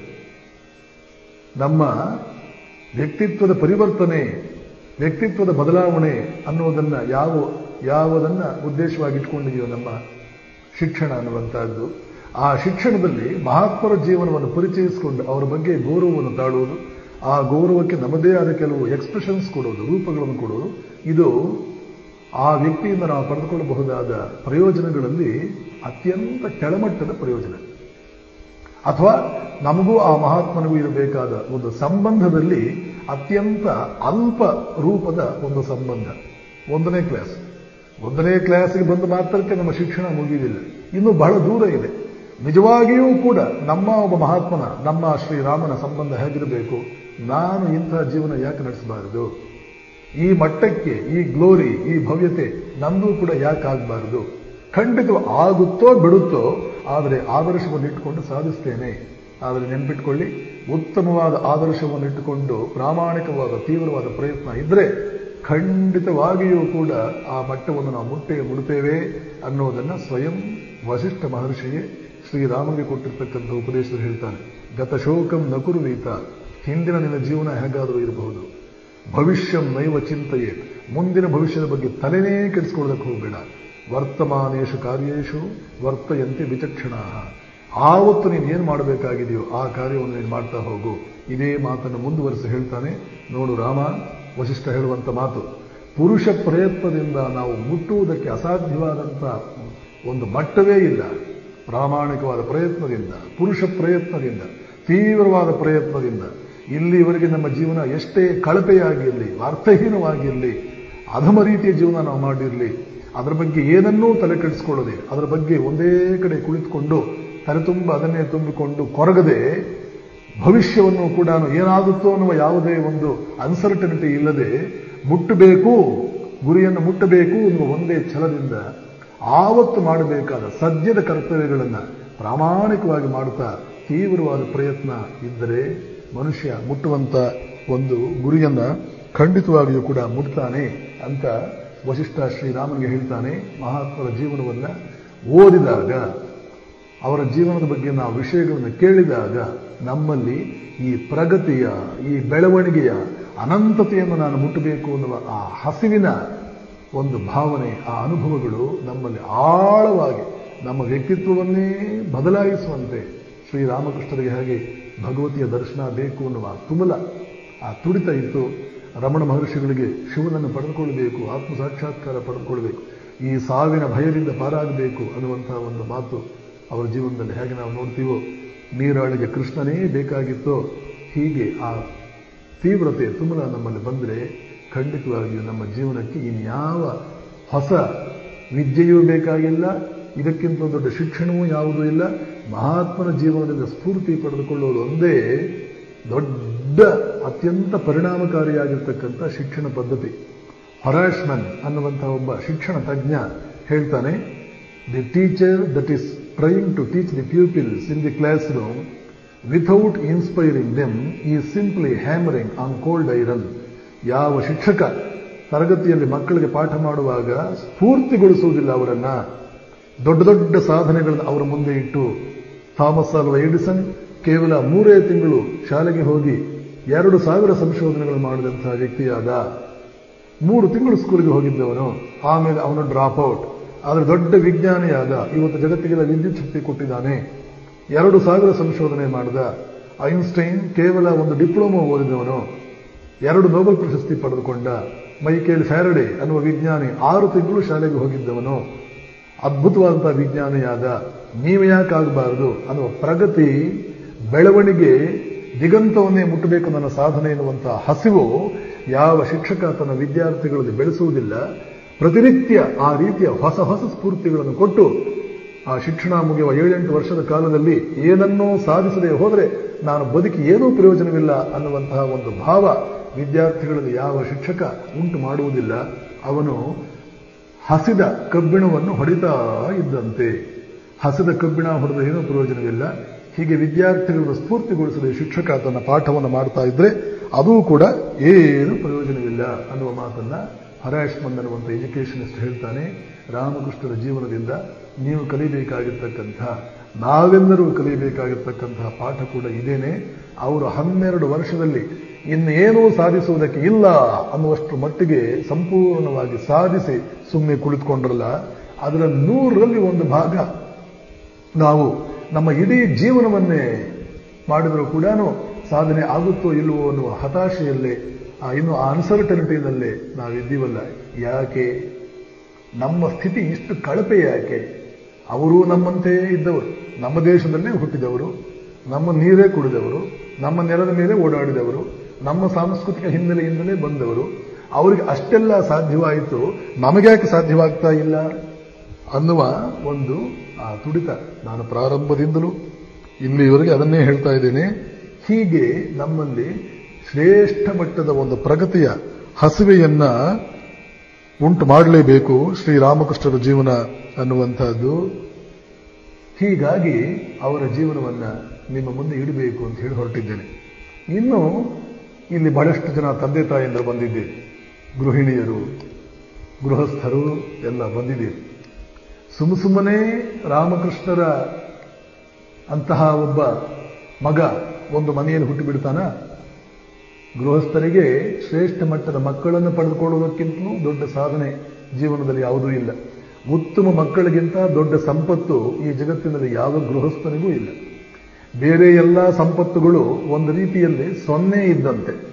ಆ 0ಗೂ ಬೆಲೆ ಇದೆ, ಆದರೆ ಅದು ಒಂದು ಸಂಖ್ಯೆಯ ಪಕ್ಕದಲ್ಲಿ ಕುಳಿತುಕೊಳ್ಬೇಕು. ಹಾಗೆಯೇ ಸ್ವತಂತ್ರವಾಗಿ ಕುಳಿತುಕೊಂಡ್ರೆ ಆ 0ಗೆ ಯಾವುದೇ ಬೆಲೆ ಕೂಡ ಇಲ್ಲ. ಒಂದು ಸಂಖ್ಯೆಯ ಪಕ್ಕದಲ್ಲಿ ಕುಳಿತುಕೊಂಡ್ರೆ ಅದ್ಭುತವಾದಂತಹ ಒಂದು ಬೆಲೆ ಬರುತ್ತೆ. 20, 2 ಪಕ್ಕ ಒಂದು 0, ಬರೀ 0 ಆದರೆ ಏನು ಅರ್ಥವೇ ಇಲ್ಲ. ಆ 20 ಪಕ್ಕದಲ್ಲಿ ಇನ್ನೊಂದು 0 ಇಟ್ಟರೆ ಅದರ 10 ಪಟ್ಟು ಜಾಸ್ತಿ ಆಯಿತು, 200.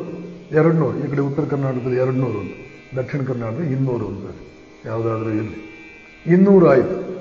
20 ಇದ್ದದ್ದು 10 ಪಟ್ಟು ಜಾಸ್ತಿಯಾಗಿ 200 ಆಯಿತು. 0ಗೆ ಬೆಲೆ ಇಲ್ವಾ? ಇದೆ. ಯಾಕೆ ಅಂದ್ರೆ ಅವುಗಳ ಸಂಯೋಗ, ಅಸೋಸಿಯೇಷನ್ ಒಂದು ಸಂಖ್ಯೆ ಜೊತೆ ಇದೆ. ಸಂಖ್ಯೆ ಪಕ್ಕದಲ್ಲಿ ಕುಳಿತುಕೊಂಡಾಗ ಅದಕ್ಕೆ ಬೆಲೆ ಬರುತ್ತೆ. ಹಾಗೆ ಗೃಹಸ್ಥನಿಗೆ ಬೇರೆ ಏನೆಲ್ಲ ಸಂಪತ್ತುಗಳಿದ್ರೂ ಉತ್ತಮ ಮಕ್ಕಳು ಅಂತಿದ್ರೆ ಅದರ ಜೊತೆಗೆ ಈ ಸಂಪತ್ತುಗಳು ಸೇರಿ ಅದ್ಭುತವಾದಂತಹ ಒಂದು ಸಂಪತ್ತೇ ಆಗುತ್ತೆ. ಅವನಿಗೆ ಸಾಕಷ್ಟು ಸುಖ ಸಂತೋಷ ಕೊಡುತ್ತೆ. ಆದರೆ ಶ್ರೇಷ್ಠ ಮಟ್ಟದ ಮಕ್ಕಳಿಲ್ಲದೆ ಅಪಕೀರ್ತಿ ಅಂತಿರುವಂತಹ ಮಕ್ಕಳು ಅಥವಾ ಬಹಳ ಕಳಪೆ ಮನುಷ್ಯರಾಗಿರ್ತಕ್ಕಂತಹ ಮಕ್ಕಳು ಇದ್ರೆ ಬೇರೆ ಸಂಪತ್ತುಗಳು ಎಷ್ಟೇ ಇದ್ರೂ ಕೂಡ ಅವನಲ್ಲಿ ಆ ಸಂತೃಪ್ತ ಭಾವನೆ, ಸಾರ್ಥಕ ಭಾವನೆ ಬರುವುದಿಲ್ಲ. ಇದು ಕೂಡ ನಾವು ಬಹಳ ಮುಖ್ಯವಾಗಿ ತಿಳ್ಕೊಳ್ಬೇಕಾದ, ಗೃಹಸ್ಥನ ಗಮನ ಇರಬೇಕಾದ್ದು. ರತ್ನದಂತಹ ಮಕ್ಕಳನ್ನ ನನ್ನ ಮನೆಯಲ್ಲಿ ನಿರ್ಮಾಣ ಮಾಡುವುದು ಹೇಗೆ? ನನ್ನ ಹೊಟ್ಟೆಯಲ್ಲಿ ಹುಟ್ಟಿದ ಮಕ್ಕಳು ಜಗವ ಬೆಳಗುವ ಜ್ಯೋತಿಗಳಾಗಬೇಕು, ಭಾರತವನ್ನೇ ಬೆಳಗುವಂತಹ ಪ್ರಭಾ ವಲಯಗಳು ಅವರಾಗಬೇಕು. ಹೇಗೆ? ಇದು ಪ್ರತಿಯೊಬ್ಬ ಗೃಹಸ್ಥನು ವಿಶೇಷವಾಗಿ ಯೋಚನೆ ಮಾಡಬೇಕಾದ್ದು. ಹಾಗೆ ಯೋಚನೆ ಮಾಡದೆ ಎಂತೆಂಥ ಮಕ್ಕಳು ಹುಟ್ಟಿ ಹುಣ್ಣು ಸಮಾಜಕ್ಕೆ ಹುಣ್ಣಿನ ಹಾಗೆ ಬದುಕ್ತಾ ಇರ್ತಕ್ಕಂಥವ್ರು ಹುಟ್ಟಿ ದೇವಲೋಕವಾಗಿದ್ದಂಥ ಈ ದೇಶವನ್ನ ದಾನವರ ಲೋಕವನ್ನಾಗಿ ಇವತ್ತು 100 ಜನ ತಮ್ಮ ಏಕಮೇವ ಕಾರ್ಯಕ್ರಮ ಅದು ಅನ್ನೋ ರೀತಿಯಲ್ಲಿ ಸ್ವಾರ್ಥ, ಸ್ವಜನ ಪಕ್ಷಪಾತ, ಮೌಲ್ಯಗಳಿಗೆ ಗುಡ್ ಬೈ, ಮೌಲ್ಯಗಳ ಅಧಃಪತನ, ಇವುಗಳನ್ನೆಲ್ಲ ಎಗ್ಗಿಲ್ಲದೆ ಸಾರಾ ಸಗಟಾಗಿ ಎಲ್ಲ ಬುನಾದಿಯನ್ನೇ ಕಿತ್ತ ಆ ಕಡೆ ತಮಗೆ ಬೇಕಾದ ರೀತಿಯಲ್ಲಿ ಬದುಕ್ತಾ ಇದ್ದಾರಲ್ಲ. ಏನ್ ಕಾರಣ? ಯಾಕೆ ಹೀಗಾಗ್ತಾ ಇದೆ ಗೊತ್ತಾ ನಿಮಗೆ? ಇವರ ಶಿಕ್ಷಣ ಮನೆಯಲ್ಲಿ ಯಾವ ಜಾಗದಲ್ಲಿ ಜೀವನದ ಪ್ರಾರಂಭದಲ್ಲಿ ಸಂಸ್ಕೃತಿ ಅನ್ನುವಂತಹದ್ದರ ಸ್ಪಷ್ಟ ಪರಿಚಯ ಅವ್ರಿಗಿರಬೇಕಾಗಿತ್ತು. ಸಂಸ್ಕೃತಿಯ ಲಕ್ಷಣಗಳನ್ನು ತಿಳ್ಕೊಳ್ಬೇಕಾಗಿತ್ತು. ಸುಸಂಸ್ಕೃತನಾಗಿ ಬದುಕಲೇಬೇಕಾದ ಬದ್ಧತೆಯನ್ನ, ಅನಿವಾರ್ಯವಾದ ಬದ್ಧತೆಯನ್ನ ಮಕ್ಕಳು ಎಲ್ಲಿ ಪಡ್ಕೊಳ್ಬೇಕಾಗಿತ್ತು ಆ ಮನೆಗಳಲ್ಲಿ ಇವತ್ತು ತಂದೆ ತಾಯಿಯಂದಿರಿಗೆ ಮಕ್ಕಳ ಕಡೆಗೆ ಗಮನ ಕೊಡುವುದಕ್ಕೆ ಗೊತ್ತೇ ಇಲ್ಲ. ಪೋಷಕರಾಗಿ ತಮ್ಮ ಕೆಲಸದಲ್ಲಿ, ತಮ್ಮ ಈ ಕರ್ತವ್ಯದಲ್ಲಿ ಸಂಪೂರ್ಣವಾಗಿ ಸೋತಿದ್ದಾರೆ. ಇಲ್ಲ, ಅವರಿಗೆ ಗೊತ್ತೇ ಇಲ್ಲ. ಗೊತ್ತಿರುವವರು ಅದೇನೋ ಅಷ್ಟೇನು ಮುಖ್ಯವಲ್ಲ, ಎಲ್ಲರೂ ಬದುಕಿದ ಹಾಗೆ ನಮ್ಮದು ಆಗುತ್ತೆ. 2ನೇ PUC, ಸೆಕೆಂಡ್ PUCಗೆ ಬಂದ್ರೆ ಅವರು ಫೆಬ್ರವರಿ ತಿಂಗಳಿಂದ ಮಕ್ಕಳ ಕಡೆ ಗಮನ ಕೊಟ್ಟರೆ ಸಾಕು. ಹೀಗೆಲ್ಲ ಯೋಚನೆ ಮಾಡಿ ಆ ಕಡೆ ಆ ಮಕ್ಕಳು ಕೂಡ ಫೆಬ್ರವರಿ 4 ವರ್ಷಕ್ಕೆ ಒಂದ್ಸಲ ಲೀಪ್ ಇಯರ್ ಬಂದು 1 ದಿನ ಎಕ್ಸ್ಟ್ರಾ ಬರೋ ಹಾಗೆ ಇವರ ಜೀವನದಲ್ಲೂ 4 ವರ್ಷಕ್ಕೊಂದ್ಸಲ ಒಂದು ಒಳ್ಳೆ ಮನಸ್ಸಿಗೆ ಸಂತೋಷವನ್ನು ಕೊಡುವಂತಹ ಒಂದು ದಿನ ಬಂದು ಮತ್ತೆ ಮತ್ತೆ ಅದು ಕಣ್ಮರೆಯಾಗುವಂತಹ ಸಂದರ್ಭಗಳು ಬರುತ್ತೆ. ಕಾರಣ ಇಷ್ಟೇ, ಮಕ್ಕಳು, ಶ್ರೇಷ್ಠ ಮಕ್ಕಳು ಮನೆಯಲ್ಲಿ ಹುಟ್ಟಬೇಕು ಅಂದ್ರೆ ಏನ್ ಮಾಡಬೇಕು? ಅವರು ಹುಟ್ಟಿದ ಮೇಲೆ ತರಬೇತಿ ಹೇಗೆ ಕೊಡಬೇಕು? ಇದೆಲ್ಲ ಅಂಶಗಳನ್ನು ಶ್ರೀರಾಮಕೃಷ್ಣರ ಜೀವನ, ವಿವೇಕಾನಂದರ ಜೀವನ, ಶ್ರೀರಾಮನ ಜೀವನ, ಶಂಕರಾಚಾರ್ಯರ ಜೀವನ, ಬುದ್ಧನ ಜೀವನ, ಬಸವಣ್ಣನವರ ಜೀವನ, ಎಲ್ಲ ಮಹಾತ್ಮರ ಜೀವನಗಳು ಈ ಅಂಶಗಳನ್ನು ಒಳಗೊಂಡೇ ಇದೆ. ಆದರೆ ಅವುಗಳನ್ನೆಲ್ಲ ನಾವು ಗ್ರಹಿಸದೆ ಎಲ್ಲೋ ಒಂದು ಕಡೆ ಅವರಿಗೆ ಬರೀ ದೇವರ ದರ್ಶನ ಆಗಿದ್ದೆ ಹೇಗೆ, ಅಥವಾ ಅವರ ಬೇರೆ ಸಾಧನಗಳೇನಿತ್ತು ಅಷ್ಟಕ್ಕೆ ಸೀಮಿತಗೊಳಿಸಿಕೊಂಡು ಈ ಸೂಕ್ಷ್ಮಗಳನ್ನೇ ಬಿಟ್ಟುಬಿಡ್ತೇವೆ. ಡಿ.ವಿ. ಗುಂಡಪ್ಪನವರು ಹೇಳ್ತಾರೆ, ಭಗವದ್ಗೀತೆ ಜೀವನ ಧರ್ಮಯೋಗ, ಅದು ಕೇವಲ ಮೋಕ್ಷ ಯೋಗ ಅಲ್ಲ, ಜೀವನ ಧರ್ಮಯೋಗ. ಇಡೀ ಜೀವನವೇ ತಪಸ್ಸಾಗಿರಬೇಕಾಗಿದೆ ಅಂತ ನಾವು ತಿಳ್ಕೊಳ್ಬೇಕಾಗಿದೆ. ತಪಸ್ಸು ಅಂತಂದ್ರೆ ಅಥವಾ ಆಧ್ಯಾತ್ಮಿಕ ಜೀವನ ಅಂತಂದ್ರೆ 23 ಗಂಟೆ ನಮಗೆ ಬೇಕಾದ ರೀತಿಯಲ್ಲಿ ಬದುಕಿ ಉಳಿದ 1 ಗಂಟೆಯಲ್ಲಿ ಜಪ ಧ್ಯಾನ ಮಾಡಿಬಿಟ್ರೆ ಆಧ್ಯಾತ್ಮಿಕ ಜೀವನ ಅಲ್ಲ, ಅದು ತಪಸ್ಸಲ್ಲ. ದಿನದ 24 ಗಂಟೆ ನಾವು ಹೇಗೆ ಬದುಕಬೇಕಾಗಿದೆ ಅನ್ನೋದನ್ನ ತಿಳ್ಕೊಂಡು ಅದರ ತಕ್ಕಂತೆಯೇ ಬದ್ಧತೆಯಿಂದ ಶತಾಯ ಗತಾಯ ಆ ತತ್ವಗಳಿಗೆ ಅನುಸಾರವಾಗಿಯೇ 24 ಗಂಟೆ ನಾವು ಬದುಕ್ತಾ ಇದ್ರೆ ಅದೇ ತಪಸ್ಸು. ಹಾಗೆ ಬದುಕ್ತಾ ಇದ್ರೆ ಜೀವನವೇ ತಪಸ್ಸು. ನಾನು ಆಗಾಗ್ಗೆ ಒಂದು ಮಾತು ಹೇಳ್ತಾ ಇರ್ತೇನೆ, ಸನ್ಯಾಸಿಗಳಿಗೆ ತಪಸ್ಸೇ ಜೀವನ, ಬೇರೆ ಇನ್ನೇನೋ ಅವ್ರ ಜೀವನದಲ್ಲಿ ಇರಬಾರ್ದು, ಬರೀ ತಪಸ್ಸು ಮಾಡುವುದೇ ಅವರ ಜೀವನವಾಗಿರಬೇಕು.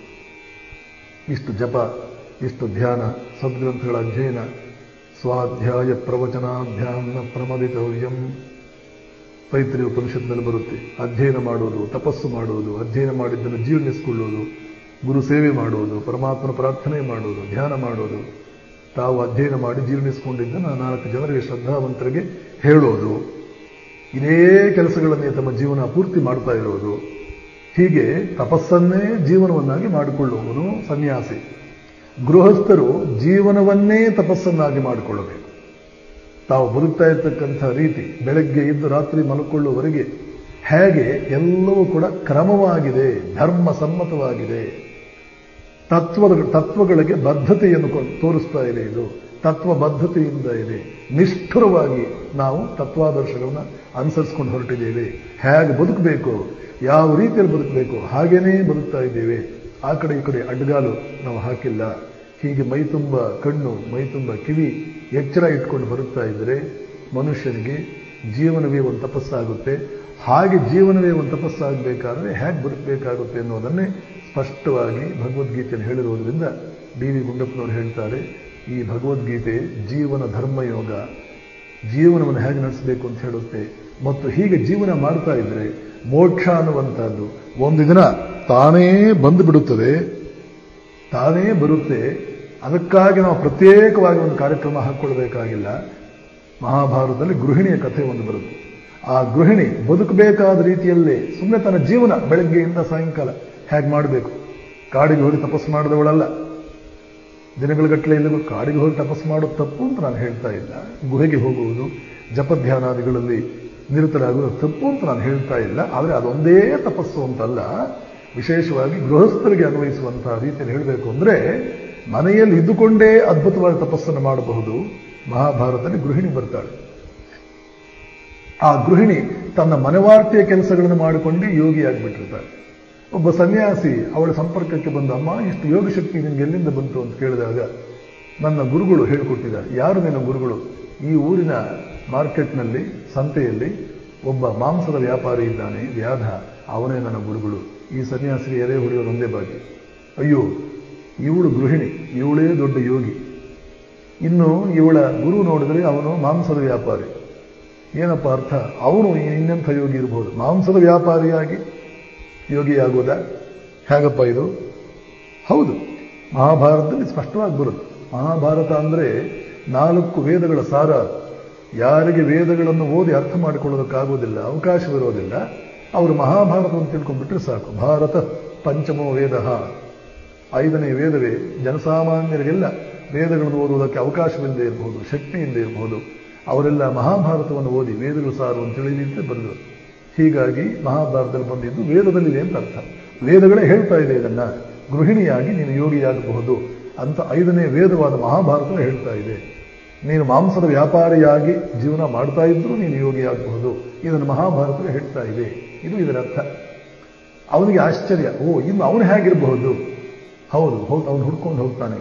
ಆವಾಗ ಆ ವ್ಯಾಧ ಗೀತ ಅಂತ ಬರುತ್ತೆ ಮಹಾಭಾರತದಲ್ಲಿ.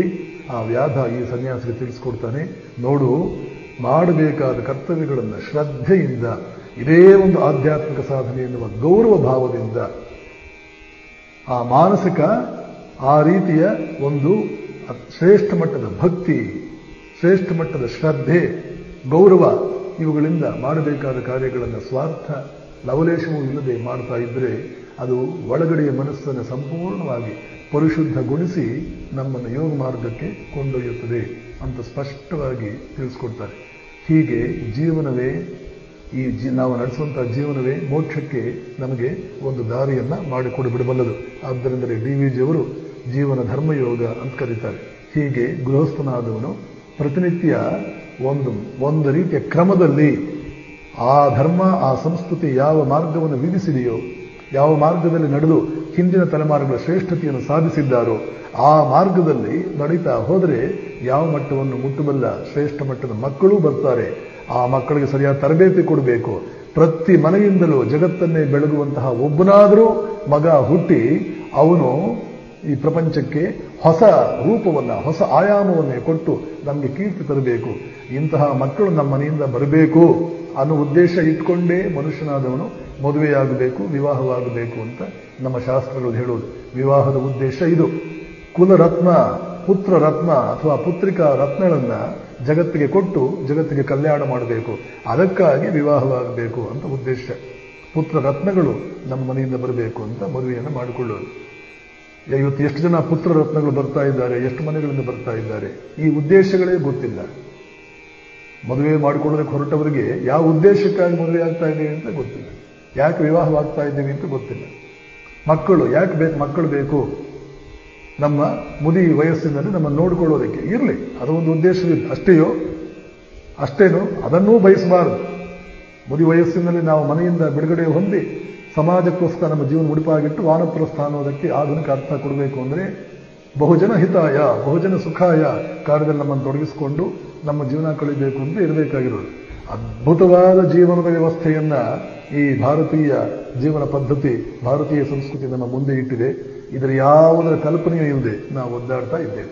ಹೀಗೆ ಮನೆಯಲ್ಲಿ ಶ್ರೇಷ್ಠ ಮಟ್ಟದ ಮಕ್ಕಳು ಮೊದಲಾದೆಲ್ಲ ಆಗಬೇಕು ಅಂದರೆ, ಗೃಹಸ್ಥ ಧರ್ಮದ ಎಲ್ಲ ಅವಶ್ಯಕತೆಗಳು ಪೂರೈಸಬೇಕು ಅಂದರೆ ತಂದೆ ತಾಯಿಯಂದರೆ ಹೇಗಿರಬೇಕು, ಹೇಗೆ ಬದುಕಿದಾಗ ಅವರಿಗೆ ಮಾತೃದೇವೋಭವ ಪಿತೃದೇವೋಭವ ಅಂತ ನಾವು ಹೇಳುವ ಮಾತು ಕೂಡ ಅನ್ವಯಿಸುತ್ತೆ. ಇದೆಲ್ಲ ತಿಳ್ಕೊಳ್ಬೇಕು, ನೀವು ತಿಳ್ಕೊಳ್ಬೇಕು. ಈ ಉದ್ದೇಶದಿಂದ ಶ್ರೀರಾಮಕೃಷ್ಣರ ತಂದೆ ತಾಯಿಯಂದರು ಹೇಗಿದ್ರು ಅನ್ನುವಂತಹದ್ದನ್ನ ನಿಮ್ಮ ಮುಂದೆ ಇಲ್ಲಿ ಹೇಳೋದಕ್ಕೆ ಹೊರಟಿದ್ದೇನೆ. ಶ್ರೀರಾಮಕೃಷ್ಣರ ಜೀವನದಲ್ಲಿ ಅರ್ಥ ವಿಶೇಷವಾಗಿ ಅವರ ತಂದೆಯ ಜೀವನದಲ್ಲಿ ಒಂದು ಘಟನೆ ಬರುತ್ತೆ. ಏನದು? ಒಂದು ಪರೀಕ್ಷೆಗೆ ಅವರು ಒಳಗಾಗ್ತಾರೆ. ಅದ್ಭುತವಾದಂತಹ ಒಂದು ಪರೀಕ್ಷೆಗೆ ಅವರು ಒಳಗಾಗ್ತಾರೆ. ಇಂತಹ ಪರೀಕ್ಷೆಗಳು ನಮ್ಮಗಳ ಜೀವನದಲ್ಲೂ ಬರ್ತಾ ಇರುತ್ತೆ. ಆದರೆ ಈ ಪರೀಕ್ಷೆಗಳಲ್ಲಿ ನಾವು ಸೋಲುವುದೇ ಜಾಸ್ತಿ. ಯಾಕೆ ಸೋಲ್ತೇವೆ?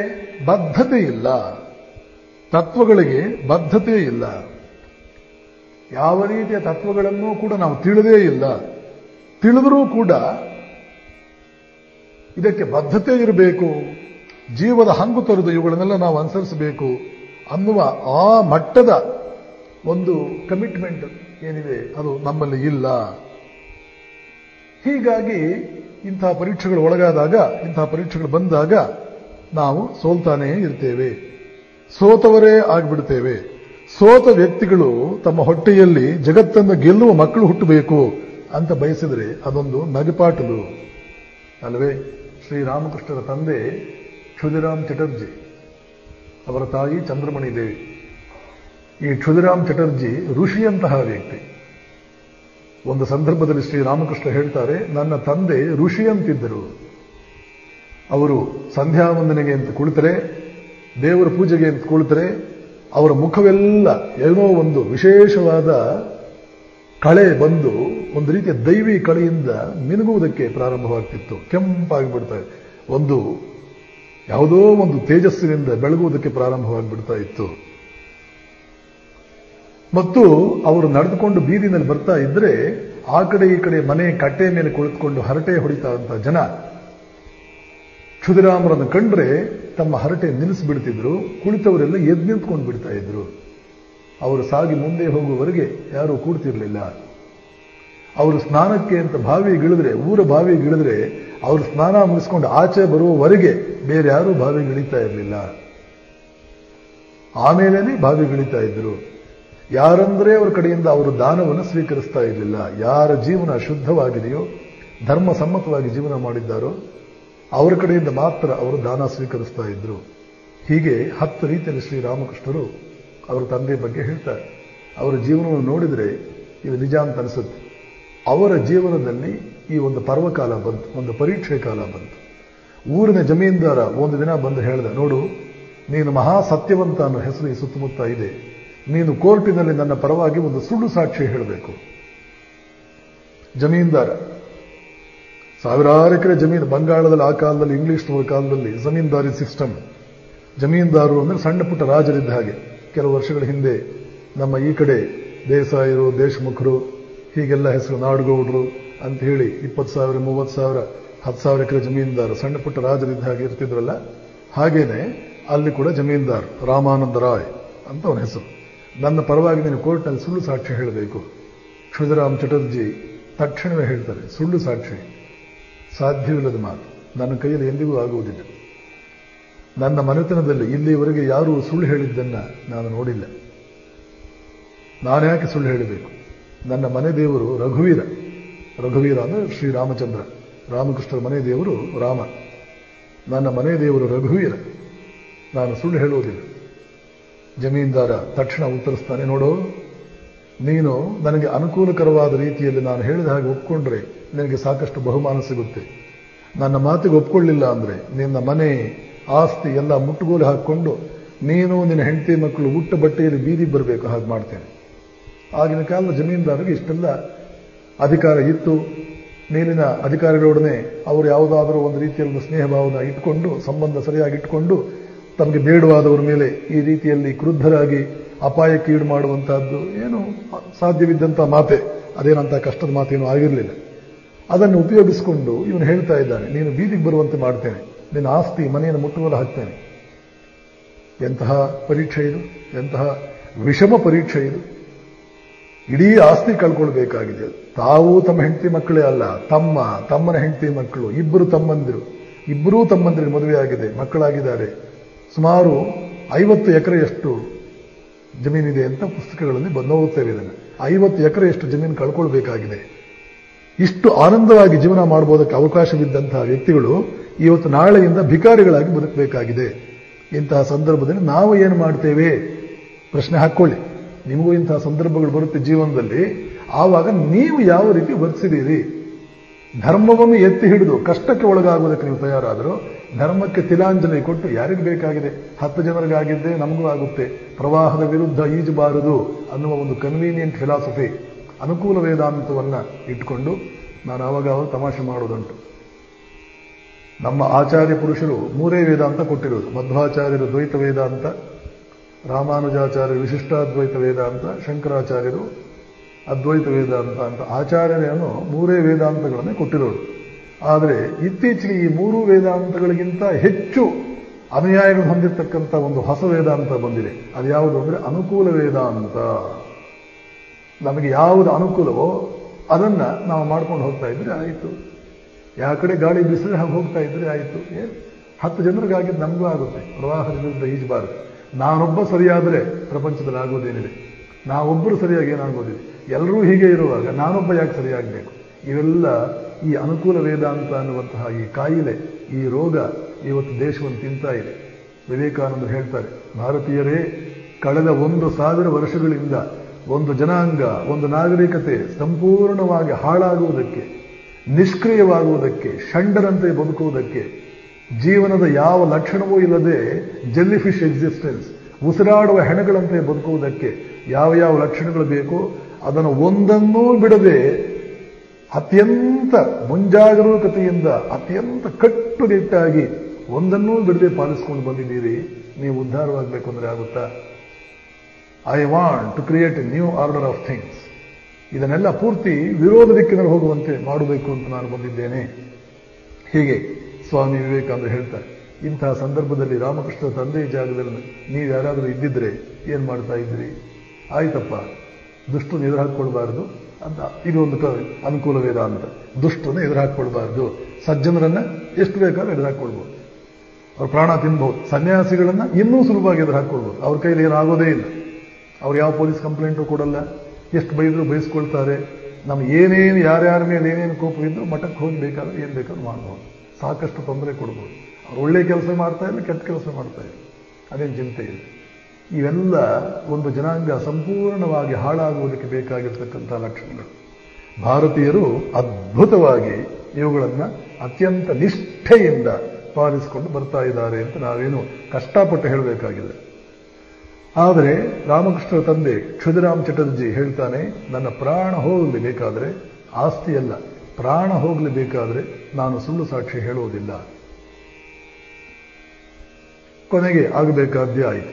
ಜಮೀನ್ದಾರ ತನ್ನ ಅಧಿಕಾರದಿಂದ ಇವರ ಆಸ್ತಿಯನ್ನು ಮುಟ್ಟುಗೋಲು ಹಾಕಿಕೊಂಡ, ಆಸ್ತಿ ಕಳ್ಕೊಂಡ್ರು. ಉಟ್ಟ ಬಟ್ಟೆಯಲ್ಲಿ ಹೆಂಡತಿ ಮಕ್ಕಳೊಡನೆ ಸ್ನೇಹಿತನ ಮನೆಯಲ್ಲಿ, ಅವನ ಮನೆಯ ದನದ ಕೊಟ್ಟಿಗೆಯಲ್ಲಿ ತಮ್ಮ ಉಳಿದ ಜೀವನವನ್ನು ಕಳೆದ್ರು.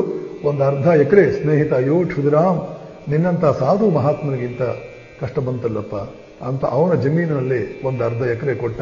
ಅದರಲ್ಲೇ ಹೆಂಡತಿ ಮಕ್ಕಳಿಗಾಗುವಷ್ಟು ದವಸ ಧಾನ್ಯಗಳನ್ನು ಬೆಳೆಸಿಕೊಂಡು, ರಘುವೀರನ ಇಚ್ಛೆ ಇದ್ದಂತೆ ಆಗಲಿ, ನಾನಾದರೂ ಕೆಟ್ಟ ಮಾರ್ಗವನ್ನು ತುಳಿಲಿಲ್ಲ, ಅನ್ಯಾಯದ ಮಾರ್ಗಕ್ಕೆ ನಾನು ಕಾಲು ಹಾಕಲಿಲ್ಲ. ಭಾರತೀಯ ಸಂಪ್ರದಾಯದಲ್ಲಿ, ಸಂಸ್ಕೃತಿಯಲ್ಲಿ ಜನ ಬದುಕ್ತಾ ಇದ್ದದ್ದು ಹೀಗೆ. ಇಂತಹ ಸಂದರ್ಭದಲ್ಲಿ ನಾವಿದನ್ನೆಲ್ಲ ಗಮನಿಸಬೇಕು. ಒಂದು ಹಸುವಿನ ಬಾಯಿ ಮೂಲಕ ನೀತಿ ಕಥೆಯನ್ನು ನಮ್ಮ ಮಕ್ಕಳಿಗೆ ಹೇಳಿಸಿ, ಅವರು ಸಣ್ಣವರಾಗಿದ್ದಾಗ ಇಡೀ ದೇಶವನ್ನೇ ನೀತಿವಂತರನ್ನಾಗಿ ಮಾಡಿದಂತಹ ಸಂಸ್ಕೃತಿ ನನ್ನದು, ಪುಣ್ಯಕೋಟಿ. ಆ ಹಸು ತನ್ನ ಕರು ಹೇಳುತ್ತೆ, ಕೊಟ್ಟ ಭಾಷೆಗೆ ತಪ್ಪಲಾರೆನು. ಇವತ್ತು ನಮ್ಮ ದೇಶದಲ್ಲಿ ಕೊಟ್ಟ ಭಾಷೆಯನ್ನು ಎಷ್ಟು ಹೆಚ್ಚು ತಪ್ಪುತ್ತಾರೋ ಅವರು ಅಷ್ಟು ದೊಡ್ಡ ರಾಷ್ಟ್ರ ನಾಯಕರು. ಎಷ್ಟು ಅನ್ಯಾಯ, ಅತ್ಯಾಚಾರ, ಅವ್ಯವಹಾರಗಳನ್ನು ಮಾಡಬಲ್ಲರೋ ಅಷ್ಟು ದೊಡ್ಡ ಧುರೀಣರು, ಅಷ್ಟು ದೊಡ್ಡ ನಾಯಕರು. ಎಲ್ಲಿಗೆ ಬಂದಿದೆ ಈ ಪರಿಸ್ಥಿತಿ? ಇವರಿಗೆ ಬುದ್ಧಿ ಹೇಳೋರು ಯಾರು? ಈ ಮೂರ್ಖತನಕ್ಕೆ ಕೊನೆ ಎಂದು, ಈ ಅವಿವೇಕಿಗಳಿಂದ, ಮೂರ್ಖರಿಂದ ದೇಶಕ್ಕೆ ಬಿಡುಗಡೆ ಎಂದು ಕೊಟ್ಟ ಭಾಷೆಗೆ ತಪ್ಪಲಾರೆನು ಅಂತ ಹೇಳುತ್ತೆ ಹಸು. ಕೆಟ್ಟ ಯೋಚನೆ ಮಾಡಲಾರೆನು, ನಿಷ್ಠೆಯಿಂದಲೇ ಪೋಪಿನಲ್ಲಿಗೆ ಕಟ್ಟ ಕಡಗಿದ ಖಂಡಿತ. ಸತ್ಯವೇ ನಮ್ಮ ತಾಯಿ ತಂದೆ, ಸತ್ಯವೇ ನಮ್ಮ ಬಂಧು ಬಳಗ, ಸತ್ಯವಾಕ್ಯಕ್ಕೆ ತಪ್ಪಿ ನಡೆದರೆ ಮೆಚ್ಚನ ಪರಮಾತ್ಮನು. ಇಂತಹ ಕಥೆಗಳ ಮೂಲಕ ಮನುಷ್ಯರನ್ನ ಸತ್ಯ ನಿಷ್ಠರನ್ನಾಗಿ, ಧರ್ಮಕ್ಕೆ ಬದ್ಧತೆ ಉಳ್ಳಂತಹ ವ್ಯಕ್ತಿಗಳನ್ನಾಗಿ ಮಾಡ್ತಾ ಇದ್ದಂತಹ ಒಂದು ವ್ಯವಸ್ಥೆ ನಮ್ಮಲ್ಲಿತ್ತು. ಕ್ಷುದಿರಾಮ ಸತ್ಯಕ್ಕೆ ಅಪಚಾರ ಮಾಡದೆ ಆಸ್ತಿಯನ್ನು ಕಳೆದುಕೊಂಡ, ಸ್ನೇಹಿತನ ಮನೆಯಲ್ಲಿ ದನದ ಕೊಟ್ಟಿಗೆಯಲ್ಲಿ ತನ್ನ ಉಳಿದ ಜೀವನವನ್ನು ಕಳೆದ. ಆದರೆ ನೆನಪಿಟ್ಕೊಳ್ಳಿ, ಈ ಘಟನೆ ನಾನು ಹೇಳ್ಬಿಟ್ಟು ಇಷ್ಟಕ್ಕೆ ನಿಲ್ಲಿಸ್ಬಿಟ್ರೆ ನೀವೆಲ್ಲ ಯೋಚನೆ ಮಾಡ್ತೀರಿ. ನೋಡಿದಿರ ಸ್ವಾಮೀಜಿ, ಗೃಹಸ್ಥರಿಗೆ ಎಷ್ಟು ಕಷ್ಟಗಳಿದೆ ಅಂತ ಗೊತ್ತಾಯ್ತಾ ನಿಮಗೆ? ಸನ್ಯಾಸಿಗಳು ಪಾಪ ನಿಮ್ಗಿದೆಲ್ಲ ಏನು ಗೊತ್ತಾಗುತ್ತೆ. ಅದಕ್ಕೆ ನಾವು ಸತ್ಯ ಹೇಳೋಕೆ ಹೋಗೋದಿಲ್ಲ, ಮತ್ತೊಂದು ಮಾಡೋಕೆ ಹೋಗೋದಿಲ್ಲ ಸ್ವಾಮೀಜಿ, ಗೊತ್ತಾಯ್ತು. ಆಸ್ತಿಯನ್ನೇ ಕಳೆದುಕೊಳ್ಳುವಂತಹ ದುಸ್ಥಿತಿ ಬಂತೋ ಇಲ್ವಾ? ನೀವೇ ನಿಂಬಾಯಿನಲ್ಲೇ ನೀವೇ ಹೇಳಿದ್ರೋ ಇಲ್ವಾ? ಇದಕ್ಕೆ ನನ್ನ ಉತ್ತರ ಇಷ್ಟೇ, ಹೌದು. ಧರ್ಮ ಬದ್ಧತೆ, ಸತ್ಯಸಂಧತೆ ಇಂತಹದ್ದರಿಂದ ರಾಮಕೃಷ್ಣರ ತಂದೆ ಖಂಡಿತವಾಗಿಯೂ ಕೂಡ ಆಸ್ತಿಯನ್ನು ಕಳೆದುಕೊಂಡ್ರು. ಅಷ್ಟೇನಾ? ಆದರೆ ನೆನಪಿಟ್ಕೊಳ್ಳಿ, ಅದರ 100 ಪಟ್ಟು 1000 ಪಟ್ಟು ದೊಡ್ಡ ಆಸ್ತಿಯನ್ನು ಪಡೆದುಕೊಂಡ್ರು. ಯಾವುದ ಆಸ್ತಿ? ರಾಮಕೃಷ್ಣ ಪರಮಹಂಸರು ಅನ್ನುವ ಮಹಾತ್ಮನನ್ನ ಮಗನನ್ನಾಗಿ ಪಡೆದುಕೊಂಡ್ರು. ಯೋಚನೆ ಮಾಡಿ, ಒಂದು 30 ಎಕರೆ 40 ಎಕರೆ ಜಮೀನು ದೊಡ್ಡ ಆಸ್ತಿಯೋ, ಶ್ರೀರಾಮಕೃಷ್ಣರಂತಹ ಮಗನನ್ನು ಪಡೆದುಕೊಳ್ಳುವುದು ದೊಡ್ಡ ಆಸ್ತಿಯೋ? ನೀವೇ ವಿಚಾರ ಮಾಡಿ. ನಿಮ್ಮ ಗಮನಕ್ಕೆ ಬಿಡ್ತೇನೆ, ನಿಮ್ಮ ಒಂದು ಜಡ್ಜ್ಮೆಂಟ್ಗೆ ನಾನಿದನ್ನು ಬಿಡ್ತೇನೆ. ನೀವೇ ಯೋಚನೆ ಮಾಡಿ. ಯಾವ ಮನುಷ್ಯ ಸಣ್ಣ ಆಸ್ತಿಯನ್ನ ಕಳೆದುಕೊಳ್ಳೋದಕ್ಕೆ ತಯಾರಾಗುವುದಿಲ್ಲ? ನ್ಯಾಯ, ನೀತಿ, ನ್ಯಾಯ ನಿಷ್ಠುರತೆ, ಧರ್ಮ ಬದ್ಧತೆ ಇವುಗಳನ್ನು ಪಾಲಿಸುವುದಕ್ಕೆ ಸಣ್ಣ ಪುಟ್ಟ ತೊಂದರೆಗಳನ್ನ ಪಡ್ಕೊಳ್ಳೋಕೆ, ಸಣ್ಣ ಪುಟ್ಟ ತೊಂದರೆಗಳು ಒಳಗಾಗೋದಕ್ಕೆ ಯಾವ ಮನುಷ್ಯ ಇಷ್ಟಪಡೋದಿಲ್ಲ. ಆ ಮನುಷ್ಯನ ಜೀವನದಲ್ಲಿ ಎಂದಿಗೂ ಕೂಡ ಮಹತ್ವ ಅನ್ನುವಂಥದ್ದು ತಲೆ ಹಾಕುವುದಿಲ್ಲ. ಅವನಿಗೂ ಮಹತ್ವ ಬರೋದಿಲ್ಲ. ಮಹತ್ವಪೂರ್ಣವಾದಂತಹ ಮಕ್ಕಳೂ ಅವನಲ್ಲಿ ಹುಟ್ಟೋದಿಲ್ಲ. ಮಹತ್ವ, ಸಾಮಾನ್ಯತೆ ಅನ್ನುವಂಥದ್ದು ಅವನಲ್ಲಿ ತುಂಬಿ ತುಳುಕಾಡಬಹುದು. ಆದರೆ ಮಹತ್ವ ಅನ್ನುವಂಥದ್ದು ಸಾಮಾನ್ಯತ್ವ ಅಲ್ಲ, ಆರ್ಡಿನರಿನೆಸ್ ಅಲ್ಲ, ಎಕ್ಸ್ಟ್ರಾರ್ಡಿನರಿನೆಸ್. ಆ ಎಕ್ಸ್ಟ್ರಾರ್ಡಿನರಿನೆಸ್ ಅನ್ನುವಂತಹದ್ದು ಧರ್ಮ ಬದ್ಧತೆ, ತತ್ವಬದ್ಧತೆ ಇಲ್ಲದೇ ಇರತಕ್ಕಂತಹ ವ್ಯಕ್ತಿಗಳಲ್ಲಿ ಎಂದಿಗೂ ಕೂಡ ಬರುವುದಿಲ್ಲ. ಇಂತಹ ಶ್ರೇಷ್ಠ ಮಟ್ಟದ ತಂದೆಯಾಗಿ ಬದುಕಿ ರಾಮಕೃಷ್ಣರಿಗೆ ನೋಡು ನಿನ್ನ ತಂದೆ ಹೇಗಿದ್ದಾನೆ ಅಂತ ಮೌನವಾಗಿ ಒಂದು ಸಂದೇಶವನ್ನೇ ಕೊಟ್ಟ ಆ ಕ್ಷುದಿರಾಮ್ ಚಟರ್ಜಿ. ಇದು ತಂದೆ ತಾಯಂದಿರ ಕರ್ತವ್ಯ. ಮಕ್ಕಳು ನಮ್ಮ ತಂದೆ ಎಷ್ಟು ಅದ್ಭುತ ವ್ಯಕ್ತಿ, ರಾಮಕೃಷ್ಣರು ಹೇಗೆ ತಮ್ಮ ತಂದೆಯ ಬಗ್ಗೆ ಹೇಳ್ಕೊಳ್ತಾ ಇದ್ರು ಹಾಗೆ ನಮ್ಮ ತಂದೆ ಎಷ್ಟು ಅದ್ಭುತ ವ್ಯಕ್ತಿ ಅನ್ನೋದನ್ನ ಮಕ್ಕಳು ತಮ್ಮ ಮನಸ್ಸಿನ ತುಂಬಿಕೊಳ್ಳುವ ರೀತಿಯಲ್ಲಿ ನಮ್ಮ ನಡವಳಿಕೆಗಳಿರಬೇಕು. ತಾಯಿ ಎಷ್ಟು ಅದ್ಭುತ ವ್ಯಕ್ತಿ ಅನ್ನುವ ಭಾವನೆ ಹುಟ್ಟುವಂತೆ ತಾಯಿಯಾದವಳು ಇರಬೇಕು. ಹೀಗೆ ಅವರು ಹೆಮ್ಮೆ ಪಡುವ ರೀತಿಯಲ್ಲಿ ನಿಮ್ಮ ವ್ಯಕ್ತಿತ್ವ, ಕಾಲಕಾಲಕ್ಕೆ ಅವರ ಅವಶ್ಯಕತೆಗಳನ್ನು ಪೂರೈಸುವ ನಿಮ್ಮ ಕರ್ತವ್ಯದಲ್ಲಿ 100ಕ್ಕೆ 100 ನಿಮಗೆ ಪರಿಪೂರ್ಣತೆ, ಇವುಗಳನ್ನ ಸಾಧಿಸಿದಾಗ ಮಾತ್ರವೇ ಮಾತೃದೇವೋಭವ ಪಿತೃದೇವೋಭವ ಅನ್ನುವ ಮಾತು ನಿಮಗೆ ಅನ್ವಯಿಸುವಂತಹದ್ದು. ತೈತ್ರೇಯ ಉಪನಿಷತ್ನಲ್ಲಿ ಗೃಹಸ್ಥನ ಕರ್ತವ್ಯಗಳನ್ನು ಹೇಳ್ತಾ ಋಷಿ ಹೇಳ್ತಾನೆ, ಮಾತೃದೇವೋಭವ ಪಿತೃದೇವೋಭವ ಆಚಾರ್ಯ ದೇವೋಭವ ಅತಿಥಿ ದೇವೋಭವ. ಆದರೆ ಇದಕ್ಕಿಂತ ಮುಂಚೆನೇ ಹೇಳ್ತಾನೆ, ಇದಕ್ಕಿಂತ ಮುಂಚೆ ಬರುತ್ತೆ ಸತ್ಯಂ ವದ ಧರ್ಮಂ ಚರ ಸ್ವಾಧ್ಯಾಯ ಪ್ರವದ. ಸತ್ಯವನ್ನೇ ಎಂದೆಂದಿಗೂ ಪಾಲಿಸು, ಧರ್ಮವನ್ನೇ ಎಂದೆಂದಿಗೂ ಪಾಲಿಸು. ಇದು ಬಂದ ಮೇಲೆ ಬರುತ್ತೆ ಮಾತೃದೇವೋಭವ ಪಿತೃದೇವೋಭವ. ಬಹುಶಃ ಒಂದು ರೀತಿಯಲ್ಲಿ ಆದ್ಯತೆ ಆಧಾರದ ಮೇಲೇನೆ ಈ ಉಪದೇಶಗಳನ್ನು ಕೊಟ್ಟಿದ್ದಾರೆ ಅಂತ ತಿಳ್ಕೊಳ್ಬಹುದು. ಯಾವುದೇ ಮನುಷ್ಯನ, ವಿಶೇಷವಾಗಿ ಭಾರತೀಯ ಸಾಂಸ್ಕೃತಿಕ ಹಿನ್ನೆಲೆಯಲ್ಲಿ ಒಬ್ಬ ಮನುಷ್ಯನ ಶ್ರೇಷ್ಠವಾದ ಕರ್ತವ್ಯ ಯಾವುದು ಅಂತಂದ್ರೆ ಸತ್ಯ ಮತ್ತು ಧರ್ಮಗಳಿಗೆ ರಕ್ಷಣೆ ಕೊಡುವುದು, ಆಶ್ರಯ ಕೊಡುವುದು. ಇದಕ್ಕಿಂತಲೂ ದೊಡ್ಡ ದೇವತೆ ಯಾವುದೂ ಇಲ್ಲ, ಇದಕ್ಕಿಂತಲೂ ದೊಡ್ಡ ಕರ್ತವ್ಯ ಯಾವುದೂ ಇಲ್ಲ, ಇದಕ್ಕಿಂತಲೂ ದೊಡ್ಡ ಬದ್ಧತೆ ಯಾವುದೂ ಇಲ್ಲ. ಸತ್ಯ ಮತ್ತು ಧರ್ಮ. ಸತ್ಯಂ ವದ ಧರ್ಮಂ ಚರ, ಎರಡು ಒಟ್ಟೊಟ್ಟಿಗೆನೇ ಬರುವಂತಹದ್ದು. ಮಕ್ಕಳು ಉಪವಾಸ ಬೀಳಲಿ, ಆದರೆ ದೊಡ್ಡವರಾದ್ಮೇಲೆ, ವಿವೇಕ ಬಂದ್ಮೇಲೆ, ಬುದ್ಧಿ ಬಂದ್ಮೇಲೆ ನಮ್ಮ ತಂದೆ ತಾಯಿಂದಿರು ನಾವು ಹೆಮ್ಮೆ ಪಡುವಂತೆ ಬದುಕಿದರು. ಉಪವಾಸ ಬೀಳಬೇಕಾಗ್ತಿತ್ತು ನಾವು, ಆದರೂ ಕೂಡ ಅವರು ಅನ್ಯಾಯದ ಮಾರ್ಗಕ್ಕೆ ಹೋಗಲಿಲ್ಲ. ಎಷ್ಟು ಅದ್ಭುತ ಇವರು ಅಂತ ನಿಮ್ಮನ್ನ ನೆನೆಸ್ಕೊಂಡು ಕಣ್ಣೀರು ಹಾಕಿ ನೀವು ಬದುಕಿದ್ದಾಗ ನಿಮ್ಮನ್ನು ಪೂಜೆ ಮಾಡ್ತಾರೆ ಹೊರತು ಅನ್ಯಾಯದ ಮಾರ್ಗದಲ್ಲಿ ನೀವೇನಾದರೂ ಹೋದರೆ ಅವರೆಲ್ಲ ಯೋಚನೆ ಮಾಡ್ತಾರೆ, ಹೀಗೆ ಯಾಕೆ ಬದುಕಿದ್ರು ಇವರು? ಒಂದು ಹೊತ್ತು ನಾವು ಉಪವಾಸ ಇದ್ರೆ ನಮ್ಮ ಪ್ರಾಣ ಏನಾದರೂ ಹೋಗ್ತಿತ್ತ? ಹೀಗೆ ಯಾಕೆ ಇವರು ಬದುಕಿದ್ರು ಅಂತ ಅವರು ಯೋಚನೆ ಮಾಡುವಂತಹ ಸಂದರ್ಭಗಳು ಬಂದ್ಬಿಡುತ್ತೆ. ಎಚ್ಚರಿಕೆಯಿಂದ ತಂದೆ ತಾಯಿಯಂದರಾದವರು ಇದನ್ನೆಲ್ಲ ಗಮನಿಸಿ ಎಚ್ಚರಿಕೆಯಿಂದ ಬದುಕಬೇಕಾಗಿದೆ. ಪಾಶ್ಚಾತ್ಯ ಸೈಕಾಲಜಿಸ್ಟ್ ಒಬ್ಬ ಹೇಳ್ತಾನೆ, ಮಕ್ಕಳ ಸೈಕಾಲಜಿ ಬಗ್ಗೆ 4 ಮಾತುಗಳನ್ನು ಹೇಳ್ತಾ ಅವನು ಹೇಳ್ತಾನೆ, little eyes are watching you, be careful. ಸಣ್ಣ ಸಣ್ಣ ಕಣ್ಣುಗಳು ನಿಮ್ಮನ್ನು ಗಮನಿಸ್ತಾ ಇದೆ, ಎಚ್ಚರವಾಗಿರಿ. Little eyes are watching you, ಸಣ್ಣ ಪುಟ್ಟ ಕಣ್ಣುಗಳು ನಿಮ್ಮನ್ನು ಗಮನಿಸ್ತಾ ಇದೆ, ನೀವು ಮಾಡಿದ್ದನ್ನೇ ಮಾಡ್ತಾರೆ. Child psychology. Our children will never obey, will never listen to what you say, and they never fail to imitate what you do.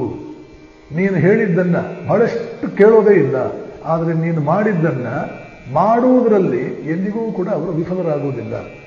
ನೀವು ಹೇಳಿದ್ದನ್ನ ಅವರು ಕೇಳೋದೇ ಅಪರೂಪ, ನೀವು ಮಾಡಿದ್ದನ್ನ ಮಾಡದೇ ಇರೋದೇ ಅಪರೂಪ. ನೀವು ಮಾಡಿದ್ದೆಲ್ಲ ಮಾಡ್ತಾರೆ, ನೀವು ಹೇಳಿದ್ದನ್ನ ಕೇಳೋದು ಬಹಳ ಅಪರೂಪ. ಇದು ಚೈಲ್ಡ್ ಸೈಕಾಲಜಿ. ಯಾವುದೇ ಮಗು ಯಾವುದೇ ಕಾಲದಲ್ಲಿ ಯಾವುದೇ ದೇಶದಲ್ಲಿ ಹೀಗೆ ಇರುತ್ತೆ.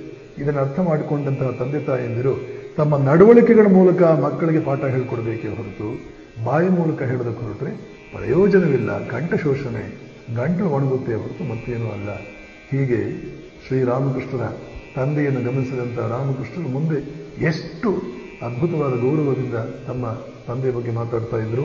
ಹೀಗೆ ಮಕ್ಕಳು ಹೆಮ್ಮೆ ಪಡುವ ರೀತಿಯಲ್ಲಿ ತಮ್ಮನ್ನೇ ತಾವು ಕಟ್ಟಿಕೊಳ್ಳಬೇಕಾದ್ದು, ತಮ್ಮ ವ್ಯಕ್ತಿತ್ವವನ್ನು ರೂಪಿಸಿಕೊಳ್ಳಬೇಕಾದ್ದು ಗೃಹಸ್ಥನ ಕರ್ತವ್ಯ.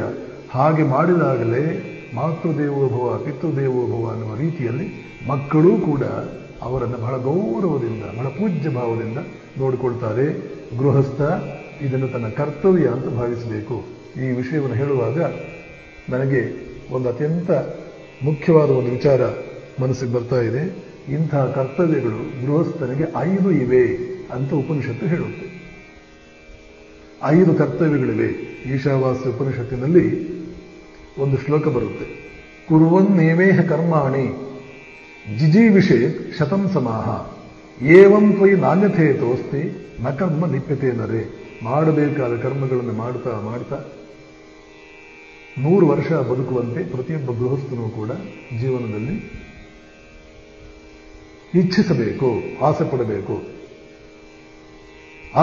ಆಪ್ಟಿಮಿಸಮ್ ಇರಬೇಕು ಜೀವನದಲ್ಲಿ. ವೇದಾಂತ ನಿಷ್ಕ್ರಿಯತೆಯನ್ನು ಬೋಧಿಸೋದಿಲ್ಲ. ವೇದಾಂತ ಪೆಸಿಮಿಸಮ್ ಬೋಧನೆ.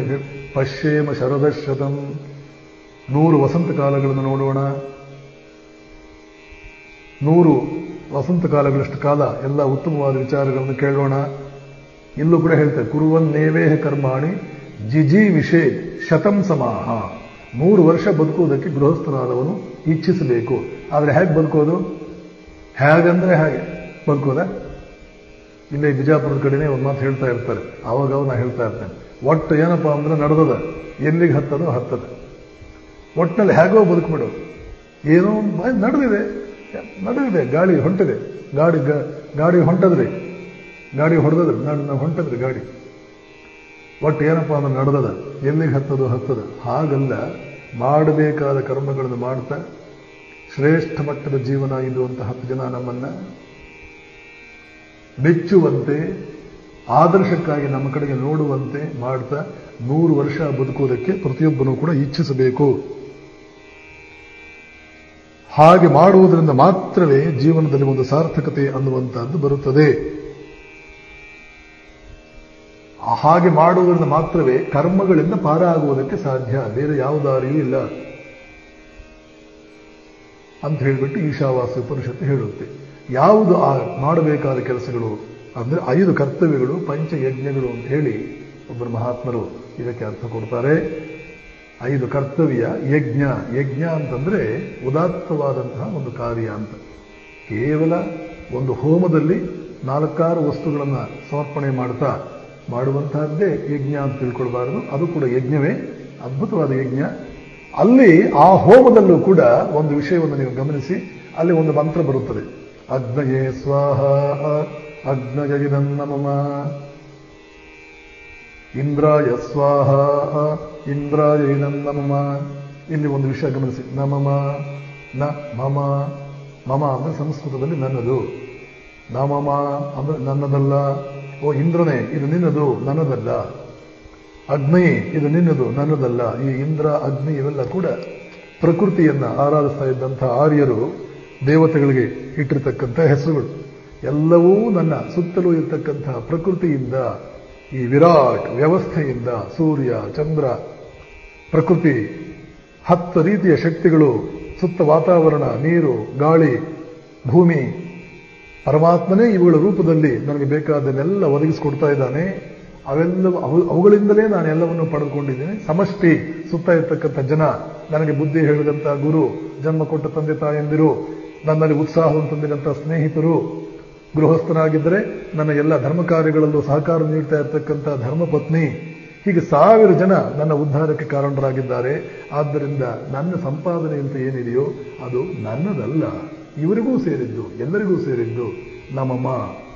ಇವರೆಲ್ಲರನ್ನು ತನ್ನದಲ್ಲದ ಈ ಹೊರಗಿನ ಶಕ್ತಿಗಳನ್ನ ಸಂಕೇತವಾಗಿ, ಅಗ್ನಿಯನ್ನು ಸಂಕೇತವಾಗಿಟ್ಕೊಂಡು ಆ ಅಗ್ನಿಗೆ ಕೊಡುವುದರ ಮೂಲಕ, ಹೇಗೆ ನಮ್ಮ ಎಲ್ಲ ವಸ್ತುಗಳ ಬೆಲೆಯನ್ನ ನಾವು ಒಂದು ವ್ಯವಸ್ಥೆಗೆ ಅನುಗುಣವಾಗಿ ಒಂದು ರೂಪಾಯಿನಲ್ಲಿ ಒಂದು ಸಂಕೇತವಾಗಿಟ್ಕೊಂಡು, ಹಣ, ರೂಪಾಯಿ ಅಥವಾ ಕಾಗದದ ನೋಟುಗಳು, ಈ ನೋಟುಗಳನ್ನು ಸಂಕೇತವಾಗಿಟ್ಕೊಂಡು ಚಲಾವಣೆಯಲ್ಲಿ ಒಂದು ವ್ಯವಸ್ಥೆಯಲ್ಲಿ ತೊಡಗಿಸಿಕೊಳ್ತೇವೋ, ಹಾಗೆಯೇ ನನ್ನದಲ್ಲ ಅನ್ನುವ ಈ ಅದ್ಭುತವಾದ ಭಾವನೆಯನ್ನ ಜನರಿಗೆ ತಿಳಿಸುವುದಕ್ಕೆ ಅಗ್ನಿಗೆ ಅದನ್ನು ಆಹುತಿ ಕೊಟ್ಟು, ನನ್ನದಲ್ಲ, ನಮಮ, ಇದೆಲ್ಲವೂ ನಿಮ್ಮದು. ಹೀಗೆ ಉದಾತ್ತವಾಗಿ ನನ್ನ ಹತ್ರ ಏನಿದೆಯೋ ಅದೆಲ್ಲವೂ ನಿಮ್ಮದು. ಬಹುಜನರ ಹಿತಕ್ಕಾಗಿ, ಬಹುಜನರ ಸುಖಕ್ಕಾಗಿ ನಾವು ಬದುಕಬೇಕಾಗಿದೆ ಅನ್ನುವಂಥ ತತ್ವ ಎಲ್ಲೆಲ್ಲಿದೆಯೋ ಅಲ್ಲೆಲ್ಲ ಯಜ್ಞ ಇದೆ ಅಂತ ಅರ್ಥ. ಬುದ್ಧ ಬೆಂಕಿಗೆ ಆಹುತಿ ಕೊಡುವುದನ್ನು ನಿಲ್ಲಿಸಿದ್ನೋ ಬಿಟ್ಟನೋ ಗೊತ್ತಿಲ್ಲ, ಪ್ರಾಣಿ ಬಲಿ ಮೊದಲಾದವುಗಳನ್ನೆಲ್ಲ ವಿರೋಧಿಸಿದ, ಬಹುಶಃ ನಿಲ್ಲಿಸಿದ, ಸಾಕಷ್ಟು ಅದನ್ನು ನಿಲ್ಲಿಸಿಬಿಟ್ಟ. ಆ ರೀತಿ ಯಜ್ಞವನ್ನೇನೋ ನಿಲ್ಲಿಸಿದ. ಆದರೆ ಇನ್ನೊಂದು ದೊಡ್ಡ ತತ್ವವನ್ನು ಕೂಡ ಪ್ರಚಾರಕ್ಕೆ ತಂದ. ಏನದು? ನಮ್ಮ ಜೀವನ ಬಹುಜನ ಹಿತಾಯ, ಬಹುಜನ ಸುಖಾಯ ಇರಬೇಕು, ಬಹುಜನರಿಗೋಸ್ಕರ ಮುಡಿಪಾದಂತಹ ಒಂದು ಜೀವನ ಆಗಬೇಕು. ಆ ಯಜ್ಞ ಹೋದ್ರೇನಂತೆ, ಅದೇ ತತ್ವವನ್ನು ಅಳವಡಿಸಿಕೊಂಡು ಇನ್ನೊಂದು ಯಜ್ಞವೇ ಬಂತು. ಯಜ್ಞಯಾಗಾದಿಗಳನ್ನಲ್ಲೇ ಅವನು ನಿಲ್ಲಿಸ್ಬಿಟ್ಟ ಅಂತ ಅನ್ಬಾರದು. ಯಜ್ಞ ತತ್ವಕ್ಕೆ ತೊಂದರೆಯಾಗದಂತೆ ಹೊಸ ಮಾಧ್ಯಮವನ್ನ, ಹೊಸ ರೂಪವನ್ನು ಕೊಟ್ಟ. ಒಂದು ಹೊಸ ರೀತಿಯಲ್ಲಿ ಯಜ್ಞ ಭಾವನೆ ಬೇಕೇ ಬೇಕು. ಯಜ್ಞ ಭಾವನೆ ಹೋದ್ರೆ ಪ್ರಪಂಚವೇ ಉಳಿಯೋದಿಲ್ಲ ಅಂತ ಕೃಷ್ಣ ಹೇಳ್ತಾನೆ ಭಗವದ್ಗೀತೆ. ಯಜ್ಞ ಭಾವನೆ ಹೋದ್ರೆ ಈ ಜಗತ್ತೇ ಉಳಿಯೋದಿಲ್ಲ. ಜಗತ್ತಿನ ವ್ಯವಸ್ಥೆ ಇರುವುದೇ ಯಜ್ಞ ಭಾವನೆಯಲ್ಲಿ. ಹೀಗೆ ಗೃಹಸ್ಥ, ವಿಶೇಷವಾಗಿ ಸಮಾಜದ 99.99% ಇರತಕ್ಕಂಥ ಈ ಗೃಹಸ್ಥರು, ಇವರಿಂದ ಈ ಯಜ್ಞ ಭಾವದಲ್ಲಿ ಬದುಕಬೇಕು. ಯಾವುದ ಯಜ್ಞ ಭಾವಗಳು? ಅದ್ಭುತವಾಗಿದೆ. ಇದನ್ನೇ ಕರ್ತವ್ಯಗಳು ಅಂತ ಕರೀರಿ, ಯಜ್ಞ ಅಂತ ಕರೀರಿ, ಅದ್ಭುತವಾದ ರೀತಿಯಲ್ಲಿದೆ. ಅದನ್ನ ನೋಡಬೇಕು ಅಂತಂದ್ರೆ ಮೊದಲನೇ ಯಜ್ಞ, ಪ್ರತಿ ಮನೆಯಲ್ಲೂ ಭಗವತ್ ಚಿಂತನೆ ಅನ್ನುವಂತಹದ್ದು ನಿರಂತರ ನಡೆಯಬೇಕು. ಇದು ಒಂದು ಕರ್ತವ್ಯ. ಎಷ್ಟು ಮನೆಗಳಲ್ಲಿ ಮಾಡ್ತಾ ಇದ್ದೀವಿ ಇದನ್ನ? ಯಾಕೆ? ಯಾವ ಮನೆಯಲ್ಲಿ ಭಗವತ್ ಚಿಂತನೆ ನಡೆಯೋದಿಲ್ಲ ಆ ಮನೆಯಲ್ಲಿರ್ತಕ್ಕಂತಹ ಮನುಷ್ಯನಿಗೆ ಖಂಡಿತವಾಗಿಯೂ ನ್ಯಾಯ, ನೀತಿ, ಧರ್ಮ, ಅಧರ್ಮ, ಅನ್ಯಾಯ, ಅಧರ್ಮ ಇವುಗಳ ವ್ಯತ್ಯಾಸವೇ ಆತನ ತಲೆಗೆ ಅಷ್ಟೇನೂ ಗಹನವಾಗಿ ಅವನು ತಗೊಳ್ಳೋದೇ ಇಲ್ಲ. ಇವುಗಳ ವ್ಯತ್ಯಾಸವನ್ನು ತಿಳ್ಕೊಳ್ಳೋಕೆ ಹೋಗೋದಿಲ್ಲ. ಇವತ್ತೇ ಆಗ್ತಾ ಇರೋದು. ಭಗವತ್ ಚಿಂತನೆ ನಡೆಯಬೇಕಾದ ರೀತಿಯಲ್ಲಿ ಮನೆಗಳಲ್ಲಿ ನಡೆಯದೇ ಇರೋದರಿಂದ ಸೂಕ್ಷ್ಮವಾದ ವಿಚಾರಗಳನ್ನು ಭಜನೆ ಮಾಡಬಹುದು, ಪೂಜೆ ಮಾಡಬಹುದು. ಅದರ ಹಿಂದಿನಲ್ಲಿರತಕ್ಕಂಥ ಸೂಕ್ಷ್ಮತೆಗಳನ್ನು, ಉದ್ದೇಶಗಳನ್ನು ಅರ್ಥ ಮಾಡಿಕೊಳ್ಳದೆ ಇರೋದರಿಂದ ಈ ನ್ಯಾಯ, ನೀತಿ, ಧರ್ಮ, ಅಧರ್ಮ ಯಾವ ವಿವೇಕವೂ ಇಲ್ಲ. ಯಾವುದೇ ರೀತಿಯ ಆ ಯುಕ್ತಾಯುಕ್ತ ಪ್ರಜ್ಞೆ ಅನ್ನುವಂತಹದ್ದೇ ಇಲ್ಲ. ಹೀಗಾಗ್ಬಿಟ್ಟಿದೆ. ಆದರೆ ಎಲ್ಲಿ ಸ್ವಲ್ಪ ಈ ಭಗವತ್ ಚಿಂತನೆ ನಡೆಯುತ್ತೆ, ಅದರ ಬಗ್ಗೆ ಸ್ವಲ್ಪವಾದರೂ ಅರಿವು ಇದೆ, ಅಲ್ಲಿ ಮನುಷ್ಯ ಎಷ್ಟೇ ಕೆಟ್ಟಿದ್ರೂ ಕೂಡ ಆ ಮನೆಯಲ್ಲಿ ಸ್ವಲ್ಪವಾದರೂ ಉದ್ಧಾರವಾಗುವಂತಹ ಒಂದು ವಾತಾವರಣ ಇರುತ್ತೆ. ನಾವು ತಿದ್ದಬಹುದಾಗಿದೆ. ಸಂಪೂರ್ಣವಾಗಿ ಭರವಸೆ ಕಳ್ಕೊಳ್ಳೋಕೇನೂ ಇಲ್ಲ. ಆದ್ದರಿಂದ ಪ್ರತಿ ಮನೆಯಲ್ಲೂ ಕೂಡ ಈ ಈ ದೈವ ಯಜ್ಞ, ಮೊದಲನೇ ಯಜ್ಞ, ಮೊದಲನೇ ಕರ್ತವ್ಯ ಈ ದೈವ ಯಜ್ಞ. ಈ ದೈವ ಯಜ್ಞದ ಶ್ರೇಷ್ಠ ಮಟ್ಟದ ಒಂದು ಸೂಕ್ಷ್ಮ ತತ್ವ ಏನು ಅಂತಂದ್ರೆ, ಪರಮಾತ್ಮ ಎಲ್ಲೆಲ್ಲೂ ಇದ್ದಾನೆ ಮತ್ತು ಅವನು ನಮ್ಮ ಕ್ರಿಯೆಗಳನ್ನ ಗಮನಿಸ್ತಾ ಇದ್ದಾನೆ, ನಮ್ಮ ನಡವಳಿಕೆಗಳನ್ನ, ನಮ್ಮ ಜೀವನವನ್ನ ಅವನು ಗಮನಿಸ್ತಾ ಇದ್ದಾನೆ. ಇದು ಭಗವಂತನ ಅಸ್ತಿತ್ವದಲ್ಲಿ ನಂಬಿಕೆ ಇಟ್ಟಂತಹ ಪ್ರತಿ ವ್ಯಕ್ತಿಯು ಕೇವಲ ನಂಬಿದರೆ ಸಾಲದು. ದೇವರಿದ್ದಾನೆ, ನಾವು ಆಸ್ತಿಕರು, ನಿಮ್ಮ ಹಾಗೆ ನಾಸ್ತಿಕರಲ್ಲ ಅಂತಂದ್ರೆ ಸಾಲದು. ದೇವರಿದ್ದಾನೆ ಅಂತ ನೀನು ನಂಬಿದ ತಕ್ಷಣ ನಿನ್ನ ಜೊತೆಯಲ್ಲೇ ಬರಬೇಕಾದ ಭಾವನೆ, ಅವನು ನನ್ನನ್ನು ನಿರಂತರ ಗಮನಿಸ್ತಾ ಇದ್ದಾನೆ. ಆದ್ದರಿಂದ ನಾನು ಮಾಡುವ ಎಲ್ಲ ಒಳ್ಳೆಯ ಕೆಲಸಗಳು, ಕೆಟ್ಟ ಕೆಲಸಗಳು ಅವನ ಗಮನಕ್ಕೆ ಬರುತ್ತವೆ. ಒಳ್ಳೆಯ ಕೆಲಸಗಳನ್ನೆಲ್ಲ ಅವನು ಗಮನಿಸಿರೋದ್ರಿಂದ ಇಷ್ಟು ಒಳ್ಳೆಯದು ಮಾಡಿ ಏನು ಪ್ರಯೋಜನ ಅಂತ ನಾನೇನು ಯೋಚನೆ ಮಾಡಿ ಭರವಸೆ ಕಳ್ಕೊಳ್ಬೇಕಾದ ಅವಶ್ಯಕತೆ ಇಲ್ಲ. ಏಕೆಂದ್ರೆ ಅವನನ್ನು ನೋಡಿದಾನೆ. ಯಾವ ಭಾವನೆಯಿಂದ ನಾನು ಮಾಡಿದ್ದೇನೆ, ಎಷ್ಟು ಶ್ರದ್ಧೆಯಿಂದ ಮಾಡಿದ್ದೇನೆ, ನನ್ನ ಶಕ್ತಿ ಮೀರಿ ಮಾಡಿದ್ದೇನೆ ಅನ್ನುವುದನ್ನು ಅವನು ನೋಡಿದ್ದಾನೆ. ಏಕೆಂದ್ರೆ ಅವನು ಸರ್ವವ್ಯಾಪಿ. ಅದಕ್ಕೆ ಖಂಡಿತವಾಗಿಯೂ ಒಂದಲ್ಲ ಒಂದು ದಿನ ನನಗೆ ಬೇಕಾದಂತಹ ಒಂದು ಪ್ರತಿಫಲವನ್ನು ಕೊಟ್ಟೇ ಕೊಡ್ತಾನೆ. ಆದ್ದರಿಂದ ಸತ್ಕಾರ್ಯಗಳನ್ನು ಮಾಡುವಾಗ ಯಾವ ರೀತಿಯ ಒಂದು ಸಂದೇಹವು ಇಟ್ಕೊಳ್ಳದೆ ಧೈರ್ಯವಾಗಿ ಹೃತ್ಪೂರ್ವಕವಾಗಿ ನಾವು ಅದನ್ನು ಮಾಡಬಹುದು. ಹಿಂದೆ ಮುಂದೆ ಯೋಚನೆ ಮಾಡದೆ ಸತ್ಕಾರ್ಯಗಳನ್ನು ಮಾಡ್ತಾ ಹೋಗೋಣ. ಭಗವಂತ ಅದನ್ನು ನೋಡ್ತಾನೆ, ಖಂಡಿತವಾಗಿಯೂ ನನಗೆ ಅದರ ಫಲವನ್ನು ಒಂದಿನ ಕೊಡ್ತಾನೆ. ಹಾಗೇನೆ ಅಪ್ಪಿತಪ್ಪಿಯೂ ಕೆಟ್ಟ ಕಾರ್ಯಗಳನ್ನು ಮಾಡುವುದಕ್ಕೆ ಹೋಗಬಾರದು. ಏಕೆಂದ್ರೆ ಅದನ್ನೂ ಕೂಡ ಭಗವಂತ ನೋಡ್ತಾ ಇದ್ದಾನೆ. ಒಂದು ದಿನ ಅದರ ಫಲ ನಾನು ತಿನ್ನಬೇಕಾಗುತ್ತೆ, ಅದನ್ನು ಅವನು ಕೊಡ್ತಾನೆ. ಆದ್ದರಿಂದ ಬೇಡ, ಅವನದನ್ನು ಗಮನಿಸ್ತಾನೆ. ಆದ್ದರಿಂದ ಕೆಟ್ಟ ಕಾರ್ಯಗಳಿಗೆ ನಾವು ಕೈ ಹಾಕೋದು ಬೇಡ. ಭಗವಂತನಲ್ಲಿ, ಅವನ ಅಸ್ತಿತ್ವದಲ್ಲಿ ಕೇವಲ ನಂಬಿಕೆ ಇದ್ರೆ ಸಾಲದು, ಜೊತೆಗೆ ಈ ಭಾವನೆ ಬರಬೇಕು. ನಮ್ಮನ್ನು ನೋಡಿಕೊಳ್ಳುವುದಕ್ಕೆ ಒಂದು ದೊಡ್ಡ ಶಕ್ತಿ ಇದೆ. ಅದನ್ನು ಮೆಚ್ಚಿಸುವ ರೀತಿಯಲ್ಲಿ ನಾವು ಬದುಕ್ತಾ ಇದ್ರೆ ಯಾರೂ ಕೈ ಬಿಟ್ಟರೂ ಕೂಡ ಅವನು ನಮ್ಮ ಕೈ ಬಿಡುವುದಿಲ್ಲ. ಸ್ವಾಮಿ ವಿವೇಕಾನಂದರು ಅಮೆರಿಕದಿಂದ ಪತ್ರ ಬರೀತಾ ಒಂದು ಕಡೆ ಹೇಳ್ತಾರೆ, ಯಾಕೆ ಯಾವ ಭಗವಂತನನ್ನು ನೆಚ್ಚಿಕೊಂಡು ನನ್ನ ಇಡೀ ಜೀವನದಲ್ಲಿ ನಾನು ಬದುಕ್ತಾ ಇದ್ದೇನೋ ಆ ಭಗವಂತ ಇಲ್ಲೂ ಅಮೆರಿಕದಲ್ಲಿ ಇಲ್ಲವೇ, ಆದ್ದರಿಂದ ಇನ್ನೂ ಕೂಡ ನನಗೆ ಊಟಕ್ಕೆ ಬಟ್ಟೆಗೆ ಏನೂ ತೊಂದರೆ ಇಲ್ಲ, ಇಲ್ಲಿ ಜನವೇ ನನ್ನ ನೋಡ್ಕೊಳ್ತಾ ಇದ್ದಾರೆ, ಅದೇ ಭಗವಂತ ಇಲ್ಲೂ ಇದ್ದಾನಲ್ಲ, ಅವನಿಲ್ಲಿಲ್ವಾ ಅಂತ ವಿವೇಕಾನಂದರು ಒಂದು ಪತ್ರದಲ್ಲಿ ತಿಳಿಸ್ತಾರೆ. ಈ ಭಾವನೆಯಿಂದಲೇ ಭಗವಂತನ ಅಸ್ತಿತ್ವ ಅನ್ನುವಂತಹ ಒಂದು ವಿಚಾರದಲ್ಲಿ ನಾವು ಗ್ರಹಿಸಬೇಕಾದ ಸೂಕ್ಷ್ಮವಾದಂತಹ ಒಂದು ತತ್ವ. ಅವನು ನನ್ನ ಸತ್ಕಾರ್ಯಗಳನ್ನು ಗಮನಿಸ್ತಾ ಇದ್ದಾನೆ, ಕೆಟ್ಟ ಕಾರ್ಯಗಳನ್ನು ಗಮನಿಸ್ತಾ ಇದ್ದಾನೆ. ಆದ್ದರಿಂದ ನಡವಳಿಕೆಗಳಲ್ಲಿ ನಾನು ಎಚ್ಚರಿಕೆಯಿಂದ ಇರಬೇಕು. ನಿರಂತರ ಸತ್ಕಾರ್ಯಗಳನ್ನು ಮಾಡ್ತಾನೆ ಇರಬೇಕು. ಕೆಟ್ಟ ಕಾರ್ಯಗಳನ್ನು ಯಾವ ಕಾರಣಕ್ಕೂ ಮಾಡುವುದಕ್ಕೆ ಹೋಗಬಾರದು. ಎಲ್ಲೆಲ್ಲೂ ಭಗವಂತ ಇದ್ದಾನೆ ಎನ್ನುವ ವಿಷಯ ಬಂದಾಗ ಕನಕದಾಸರ ಜೀವನದಲ್ಲಿ ನಡೆದಂತಹ ಒಂದು ಘಟನೆ ನನ್ನ ಗಮನಕ್ಕೆ ಬರ್ತಾ ಇದೆ, ನನ್ನ ನೆನಪಿಗೆ ಬರ್ತಾ ಇದೆ. ವಾದಿರಾಜರು ಅಂತ ಹೇಳಿ ಮಾಧ್ವ ಸಂಪ್ರದಾಯದಲ್ಲಿ, ದ್ವೈತ ಸಂಪ್ರದಾಯದಲ್ಲಿ ಆಗಿ ಹೋದಂತಹ ದೊಡ್ಡ ಮಹಾತ್ಮರು, ತಪಸ್ಸುಗಳು. ಅವರ ಶಿಷ್ಯನೇ ಕನಕದಾಸ. ಕನಕದಾಸ ಬಹಳ ಸೂಕ್ಷ್ಮ ಗ್ರಾಹಿತ್ವವನ್ನು ಇಟ್ಟುಕೊಂಡಿದ್ದಂತಹ ಒಬ್ಬ ಶಿಷ್ಯ. ಬೇರೆ ಶಿಷ್ಯರಿಗೆ ಕನಕನ ಮೇಲೆ ವಾದಿರಾಜರಿಗಿದ್ದಂತಹ ಸ್ವಲ್ಪ ಹೆಚ್ಚಿನ ಪ್ರೀತಿ ಕಂಡು ಸ್ವಲ್ಪ ಏನೋ ಹೊಟ್ಟೆ ಕಿಚ್ಚು. ಯಾವುದೇ ಗುರುಗಳಿಗೆ ಯಾವುದೇ ಕಾಲದಲ್ಲಾಗಲಿ ಸೂಕ್ಷ್ಮ ಗ್ರಾಹಿತ್ವ ಇಟ್ಕೊಂಡಿರ್ತಕ್ಕಂಥ ಒಬ್ಬ ಶಿಷ್ಯ, ಬುದ್ಧಿವಂತ ಶಿಷ್ಯ, ವಿಧೇಯತೆಯೂ ಇದ್ರೆ, ಸಂಸ್ಕೃತಿಯೂ ಇದ್ರೆ, ಜೊತೆಗೆ ಅವನನ್ನು ಕಂಡ್ರೆ ಬಹಳ ಇಷ್ಟ. ಅರ್ಜುನನ ಕಂಡ್ರೆ ದ್ರೋಣಾಚಾರ್ಯರಿಗೆ, ನರೇಂದ್ರನ ಕಂಡ್ರೆ ಶ್ರೀರಾಮಕೃಷ್ಣರಿಗೆ ಒಂದು ಸ್ವಲ್ಪ ಜಾಸ್ತಿ ಅನ್ನೋ ರೀತಿಯಲ್ಲೇ ಒಂದು ಪ್ರೀತಿ. ಅದೇನು ತಪ್ಪಲ್ಲ, ಯಾವಾಗಲೂ ಹಾಗೇನೆ. ವಾದಿರಾಜನೇ ಕನಕದಾಸರನ್ನು ಕಂಡ್ರೆ ಒಂದು ಸ್ವಲ್ಪ ಜಾಸ್ತಿ ಪ್ರೀತಿ. ಬೇರೆ ಶಿಷ್ಯರಿಗೆ ಇದು ಒಂದು ಸ್ವಲ್ಪ ಊರಿಗೆ ಕಾರಣ. ಒಂದು ದಿನ ಈ ಶಿಷ್ಯರಿಗೆಲ್ಲ ಕನಕನ ಆ ಡಿಸ್ಟಿಂಕ್ಷನ್, ಕನಕನ ಮೆರಿಟ್ ತಿಳಿಸ್ಕೊಡ್ಬೇಕು ಅಂತ ಹೇಳಿ ವಾದಿರಾಜರು ಒಂದು ಪರೀಕ್ಷೆ ಒಡ್ಡಿದ್ರು. ಏನದು? ಎಲ್ಲರ ಕೈಯಲ್ಲೂ ಒಂದು ಬಾಳೆಹಣ್ಣು ಕೊಟ್ಟು, ಯಾರೂ ಇರದೇ ಇರತಕ್ಕಂತಹ ಜಾಗದಲ್ಲಿ ನೀವು ಇದನ್ನು ತಿಂದುಬಿಟ್ಟು ಬರಬೇಕು ಅಂತ ಹೇಳಿದ್ರು. ಆವಾಗ ಎಲ್ಲ ವಿದ್ಯಾರ್ಥಿಗಳು ಆಯ್ತು ಗುರುಗಳೇ,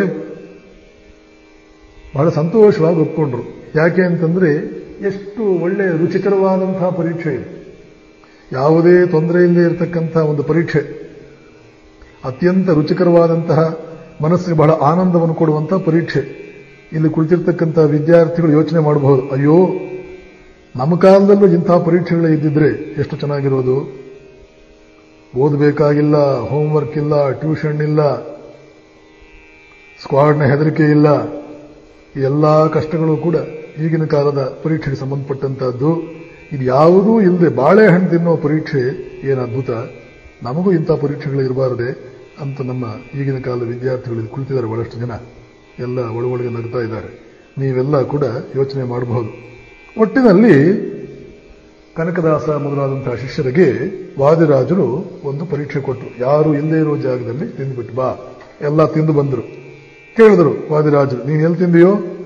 ಗುರುಗಳೇ, ನಾನು ಆ ಮರದ ಹಿಂದ್ಗಡೆ ಕುಳಿತುಕೊಂಡು ಯಾರಿಗೂ ಕಾಣದೇ ಇರೋ ಜಾಗದಲ್ಲಿ ಮರದ ಪೊಟರೆ ಒಳಗಡೆ ಹೋಗಿ ಹಕ್ಕಿ ಕೂಡ ಅಲ್ಲಿರಬಾರದು ಅಂತಹ ಜಾಗದಲ್ಲಿ ಕುಳಿತುಕೊಂಡು ನಾನು ತಿಂದು ಬಂದೆ. ನೀನು ಎಲ್ಲಿ ತಿಂದು ಬಂದೆಯೋ? ಎರಡನೇ ಹುಡುಗನನ್ನು ಕೇಳಿದ್ರು. ಗುರುಗಳೇ, ನಾನು ಅಲ್ಲಿ ಹೋಗಿ ಕಂಬಳಿ ಹೊದ್ದುಕೊಂಡು ಒಂದು ಕೋಣೆಯಲ್ಲಿ ಚಿಲ್ಕ ಹಾಕಿ ಯಾರೂ ಇಲ್ಲ, ಗಾಳಿ ಕೂಡ ಬರೋದಕ್ಕೆ ಸಾಧ್ಯವಿಲ್ಲ ಅಂತನ್ನುವಷ್ಟು ಮಟ್ಟಿಗೆ ಬಂದ್ ಮಾಡಿ ಎಲ್ಲ ಕಿಟಕಿ ಬಾಗಿಲುಗಳನ್ನ ಬೇಗನೆ ಅಲ್ಲಿ ಬಾಳೆಹಣ್ಣು ತಿಂದುಬಿಟ್ಟೆ, ಯಾರೂ ನೋಡಲಿಲ್ಲ. ಮೂರನೇ ಶಿಷ್ಯನನ್ನು ಕೇಳಿದ್ರು, ನೀನೆಲ್ಲಿ ತಿಂದಿಯಪ್ಪ? ಗುರುಗಳೇ, ನಾನು ಈಜಿನಲ್ಲಿ ಬಹಳ ಪರಿಣಿತನಿದ್ದೇನೆ, ನಾನು ಎಕ್ಸ್ಪರ್ಟ್. ನೀರು ಒಳಗಡೆ ಮುಳುಗಿ ಬೇಕಾದರೆ ಕೆಲವು ಸಮಯ ಇರ್ತೇನೆ.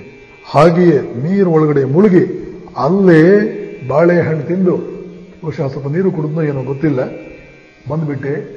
ಒಂದು ಮೀನು ಕೂಡ ನನ್ನ ನೋಡಲು ಸಾಧ್ಯವಿಲ್ಲ, ಏಕೆಂದ್ರೆ ಅಂತಹ ಜಾಗವನ್ನೇ ಕಷ್ಟಪಟ್ಟು ನಾನು ಸೆಲೆಕ್ಟ್ ಮಾಡಿ ಆ ಜಾಗದಲ್ಲೇ ಮುಳುಗಿ ಸ್ನಾನವೂ ಮಾಡಿದ ಹಾಗಾಯ್ತು. ಫಲಹಾರಕ್ಕಿಂತ ಮುಂಚೆ ಸ್ನಾನವೂ ಮಾಡಬೇಕು. ಕೆಲ ಜನ ಇರ್ತಾರೆ, ಅವ್ರು ಕೂತರು ಸ್ನಾನ ಮಾಡಬೇಕು, ನಿಂತರೂ ಸ್ನಾನ ಮಾಡಬೇಕು, ಒಂದು ಕೆಮ್ಮಿದ್ರೆ ಎರಡು ಸಲ ಸ್ನಾನ ಮಾಡಬೇಕು, ಮೂರು ಕೆಮ್ಮಿದ್ರೆ 5 ಸಲ ಸ್ನಾನ ಮಾಡಬೇಕು, ಪೂರ್ವದ ಕಡೆಗೆ ತಿರುಗಿಕೊಂಡೇ ನೀರು ಕುಡಿಬೇಕು, ದಕ್ಷಿಣದ ಕಡೆಗೆ ತಿರುಗಿಕೊಂಡೇ ಹಣೆಗೆ ಹಚ್ಕೊಳ್ಬೇಕು, ಹೀಗೇನೆ ಹಚ್ಕೊಳ್ಬೇಕು, ಇದೆಲ್ಲ ಇರುತ್ತೆ. ಹಾಗೆ ನೀರಿನಲ್ಲಿ ಮುಳುಗಿ ಸ್ನಾನವನ್ನು ಮಾಡಿ ಜೊತೆಯಲ್ಲಿ ಸ್ನಾನ ಮಾಡಿದ ತಕ್ಷಣವೇ ಅಲ್ಲೇ ಬಾಳೆಹಣ್ಣು ಕೂಡ ತಿಂದು ಬಂದ್ಬಿಟ್ಟೆ, ಯಾರೂ ನೋಡಲೇ ಇಲ್ಲ. ಕನಕದಾಸನ ಕೇಳಿದ, ಕನಕ ನೀನೆಲ್ಲಿ ತಿಂದೆಯೋ? ಕನಕದಾಸರು, ಗುರುಗಳೇ, ನಾನು ತಿನ್ನಲೇ ಇಲ್ಲ, ಏಕೆಂದ್ರೆ ಯಾರೂ ಇಲ್ದಿರೋ ಜಾಗ ಈ ಜಗತ್ತಿನಲ್ಲಿ ಇಲ್ವಲ್ಲ. ವಾದಿರಾಜರು ಕೇಳಿದ್ರು, ಅದು ಹೇಗೆ ಹೇಳ್ತೀಯ? ಗುರುಗಳೇ, ನೀವೇ ಹೇಳಿದ್ದೀರಲ್ಲ, ಭಗವಂತ ಇಲ್ಲದೆ ಇರೋ ಜಾಗ ಯಾವುದೂ ಇಲ್ಲ, ನಾನು ಎಲ್ಲಿ ತಿನ್ನಲಿ, ನೀವೇ ಹೇಳಿ. ವಾದಿರಾಜರಿಗೆ ಯಾವ ಉದ್ದೇಶಕ್ಕಾಗಿ ಪರೀಕ್ಷೆ ಇಟ್ಟಿದ್ರೋ ಅದು ಈಡೇರಿದ ಒಂದು ಆನಂದ ಒಳಗಡೆ. ಎಲ್ಲ ಶಿಷ್ಯರ ಕಡೆಗೆ ನೋಡಿದ್ರು, ಏನು ಹೇಳಲಿಲ್ಲ. ಆದರೆ ಅವರ ಭಾವ ಇಷ್ಟೇ, ನೋಡಿದ್ರೆ ಅಂದ್ರು, ನಿಮಗೂ ಒಂದೇ ಪಾಠ ಮಾಡಿದ್ದು, ಅವನಿಗೂ ಒಂದೇ ಪಾಠ ಮಾಡಿದ್ದು, ಆದರೆ ನೀವೆಲ್ಲ ಶುದ್ಧ ಪಿಟಿ. ಕನಕ ಹೇಗೆ ಗ್ರಹಿಸಿದ್ದಾನೆ ನೋಡಿದ್ರು ಅನ್ನುವ ಭಾವನೆಯಲ್ಲಿ ನೋಡಿದರು. ಒಟ್ಟಿನಲ್ಲಿ ಭಗವಂತ ನಿಲ್ಲದ ಜಾಗ ಯಾವುದೂ ಇಲ್ಲ. ನಮ್ಮ ಒಳ್ಳೆಯ ಕಾರ್ಯಗಳು, ಕೆಟ್ಟ ಕಾರ್ಯಗಳು ಎಲ್ಲವನ್ನೂ ಕೂಡ ಅವನು ನೋಡ್ತಾ ಇದ್ದಾನೆ ಅನ್ನುವ ಭಾವನೆ ಜೊತೆಯಲ್ಲೇ ಬರಬೇಕು. ಭಗವಂತನ ಅಸ್ತಿತ್ವದಲ್ಲಿ ನಾವು ನಂಬಿಕೆ ಇಟ್ಕೊಂಡಾಗ ಇದೇ ಈ ದೈವಯಜ್ಞ, ಭಗವದ್ ಅಸ್ತಿತ್ವ, ಭಗವದ್ ವಿಚಾರ, ಭಗವಂತನನ್ನು ಕುರಿತು ನಾವು ತಿಳ್ಕೊಳ್ಬೇಕಾದ ಹಲವಾರು ವಿಚಾರಗಳು, ಅವನನ್ನ ಮೆಚ್ಚಿಸುವುದು ಹೇಗೆ, ಅವನ ಪ್ರೀತಿಗೆ ನಾವು ಪಾತ್ರರಾಗುವುದು ಹೇಗೆ, ಇದೆಲ್ಲ ಮನೆಯಲ್ಲಿರ್ತಕ್ಕಂತಹ ಜನರು ತಿಳಿಯಪಡಿಸಬೇಕಾದ್ದು ಗೃಹಸ್ಥನ ಮೊದಲನೇ ಕರ್ತವ್ಯ. ಎರಡನೇದೇನು ಕರ್ತವ್ಯ?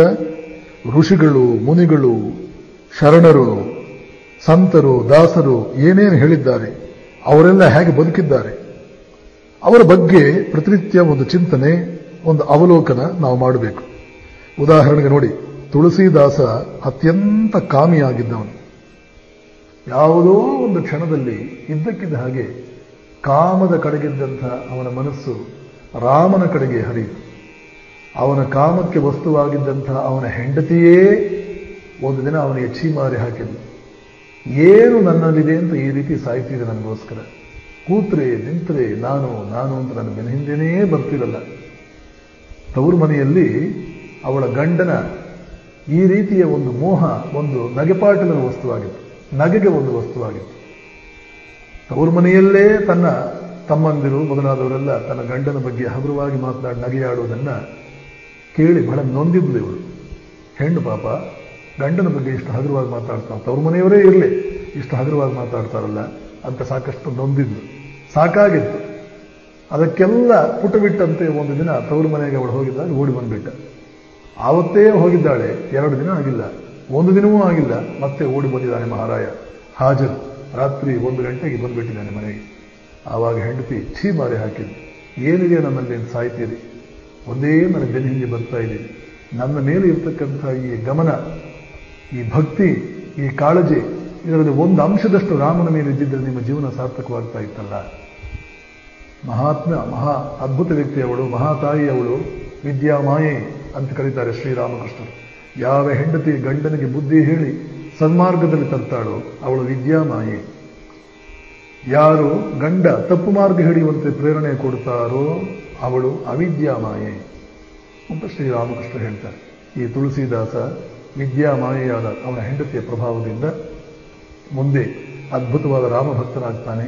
ಮುಂದಿನ ಚರಿತ್ರೆ ನಮಗೆ ಗೊತ್ತಿದೆ. ಪುರಂದರದಾಸ, ತುಳಸಿದಾಸನಿಗೆ ಹೆಣ್ಣು ಕಂಡ್ರೆ ಪ್ರಾಣ. ಪುರಂದರದಾಸನಿಗೆ ಪೂರ್ವಾಶ್ರಮದಲ್ಲಿ ತಿಮ್ಮಪ್ಪ ನಾಯಕ, ಬಹುಶಃ ಶ್ರೀನಿವಾಸ ನಾಯಕ ಅವನಿಗೆ ಹಣ, ಇಲ್ಲಿ ಹೆಣ್ಣು ಅಲ್ಲಿ ಹಣ. ಆ ಹಣ ಅಂದ್ರೆ ಇವನಿಗೆ ಪ್ರಾಣ. ಹಣಕ್ಕೋಸ್ಕರ ಅದೇನು ಒದ್ದಾಟ, ಒಂದೊಂದು ಪೈಸೆಗೋಸ್ಕರ ಅದೇನು ಜಿಪುಣತನ.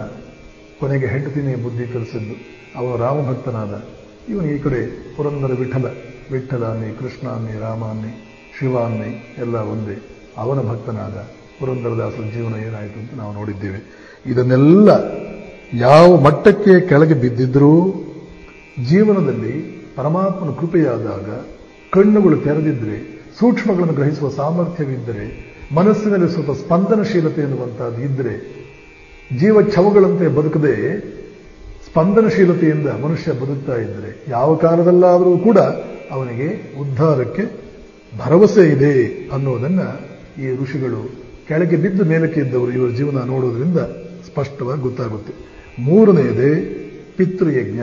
ಮೊದಲನೆಯದು ದೈವಯಜ್ಞ, ಎರಡನೆಯದು ಋಷಿಯಜ್ಞ, ಮೂರನೆಯದು ಪಿತೃಯಜ್ಞ.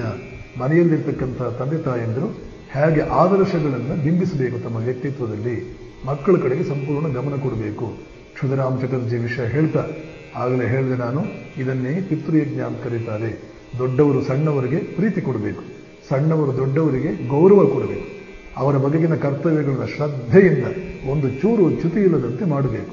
ದೊಡ್ಡವರು ಸಣ್ಣವರಿಗೆ ಸ್ಫೂರ್ತಿ ಕೊಡಬೇಕು, ಆದರ್ಶ ವ್ಯಕ್ತಿಗಳಂತೆ ಅವರ ಮುಂದೆ ಕಾಣಿಸಿಕೊಳ್ಳಬೇಕು. ತಮ್ಮ ನಡವಳಿಕೆಗಳ ಮೂಲಕ, ಜೀವನದಲ್ಲಿ ಪ್ರಾಮಾಣಿಕವಾದಂತಹ ತತ್ವಗಳ ಅನುಷ್ಠಾನದ ಮೂಲಕ.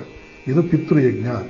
ನಾಲ್ಕನೇ ಕರ್ತವ್ಯ, ತನಗೆ ಸಂಬಂಧವಿಲ್ಲದೇ ಇರತಕ್ಕಂಥ ಸುತ್ತ ಸಮಾಜದಲ್ಲಿರ್ತಕ್ಕಂಥ ವ್ಯಕ್ತಿಗಳು, ಸಂಬಂಧವಿರುವ ಬಂಧುಗಳು, ಇವರೆಲ್ಲರ ಕಷ್ಟ ಸುಖಗಳಲ್ಲಿ ತಾವು ನೆರವಾಗಬೇಕು, ಪಾಲ್ಗೊಳ್ಳಬೇಕು.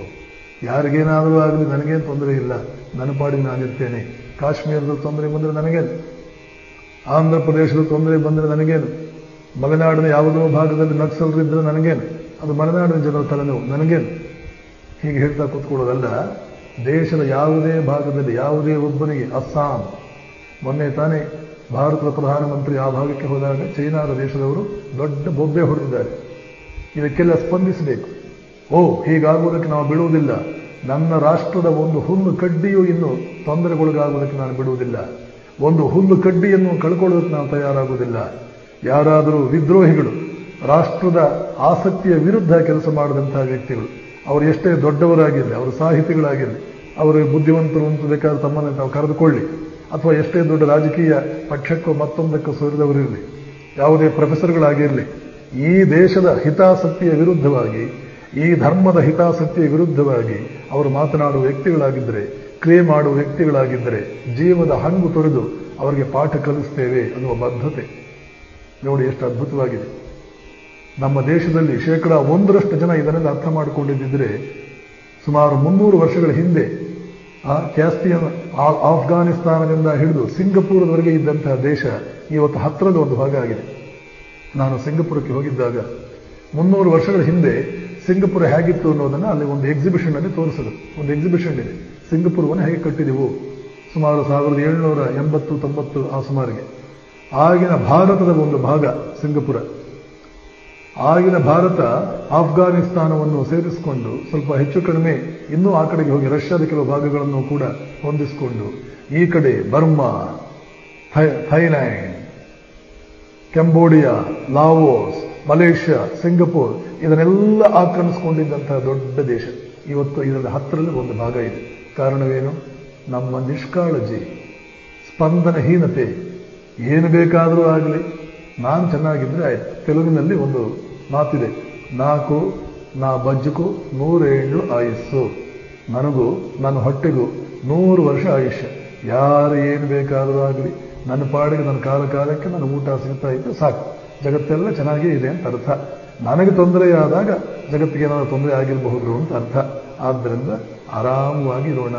ಭಾರತೀಯರ ಈ ದೊಡ್ಡ ಕಾಯಿಲೆ ಮೌನವಾಗಿ ನಮ್ಮನ್ನು ತಿಂತಾ ಇದೆ, ನಮ್ಮನ್ನು ಒಳಗಿಂದೇ ತಿಂದು ಟೊಳ್ಳು ಮಾಡ್ತಾ ಇದೆ, ಇಡೀ ದೇಶವನ್ನೇ ತಿಂತಾ ಇದೆ ಈ ದೊಡ್ಡ ಕಾಯಿಲೆ. ಇದರಿಂದ ನಾವು ಪಾರಾಗಬೇಕು. ವಿವೇಕಾನಂದ ಹೇಳ್ತಾರೆ, ಪ್ರತಿಯೊಬ್ಬ ಭಾರತೀಯನು ನನ್ನ ಸೋದರ, ಭಾರತಕ್ಕೆ ಸಂಬಂಧಪಟ್ಟ ಇರುವೆಯೂ ನನಗೆ ಪವಿತ್ರ. ಭಾರತದ ದೇಶ, ಈ ದೇಶದ ನದಿಗಳು, ಈ ದೇಶದ ಬೆಟ್ಟಗಳು, ಇದರ ಗಡಿ, ಇದರ ಮಣ್ಣು, ಇದರ ಹುಲ್ಲು ಕಡ್ಡಿ, ಇದು ಕೂಡ ನನಗೆ ದೇವರ ಸಮಾನ. ಇವುಗಳನ್ನೆಲ್ಲ ಗೌರವದಿಂದ ನೋಡ್ತೇನೆ, ಅವುಗಳನ್ನು ನಾನು ರಕ್ಷಿಸ್ತೇನೆ. ಈ ಭಾವನೆ ಇಲ್ಲದೆ ಹೋದರೆ ಸೋದರ, ಈ ಭಾವನೆ ಇಲ್ಲದೆಯೇ ಎಷ್ಟೆಲ್ಲ ತೊಂದರೆಗಳು ನಾವು ಒಳಗಾದೆವು. ಇನ್ನು ಮುಂದೆ ಈ ದೇಶಕ್ಕೆ ಸಂಬಂಧಪಟ್ಟಂತ ಒಂದು ಕ್ರಿಮಿ ಕೀಟಕ್ಕೂ ತೊಂದರೆ ಆಗದಂತೆ, ಪಶು ಪಕ್ಷಿಗೂ ತೊಂದರೆ ಆಗದಂತೆ ನಾನು ಕಾಳಜಿ ವಹಿಸ್ತೇನೆ ಅನ್ನುವ ಭಾವನೆ ಇರಬೇಕು. ಇದನ್ನ ಭಾರತೀಯ ಸಂಸ್ಕೃತಿ ನೃಯಜ್ಞ, 4ನೇ ಯಜ್ಞ, ನೃಯಜ್ಞ ಅನ್ನುವ ಭಾವದಲ್ಲಿ ನಾವೆಲ್ಲ ಕಲಿಯುವಂತೆ ಮಾಡುತ್ತದೆ. ಕ್ಷಮಿಸಬೇಕು, ಇದು ಭೂತಯಜ್ಞ.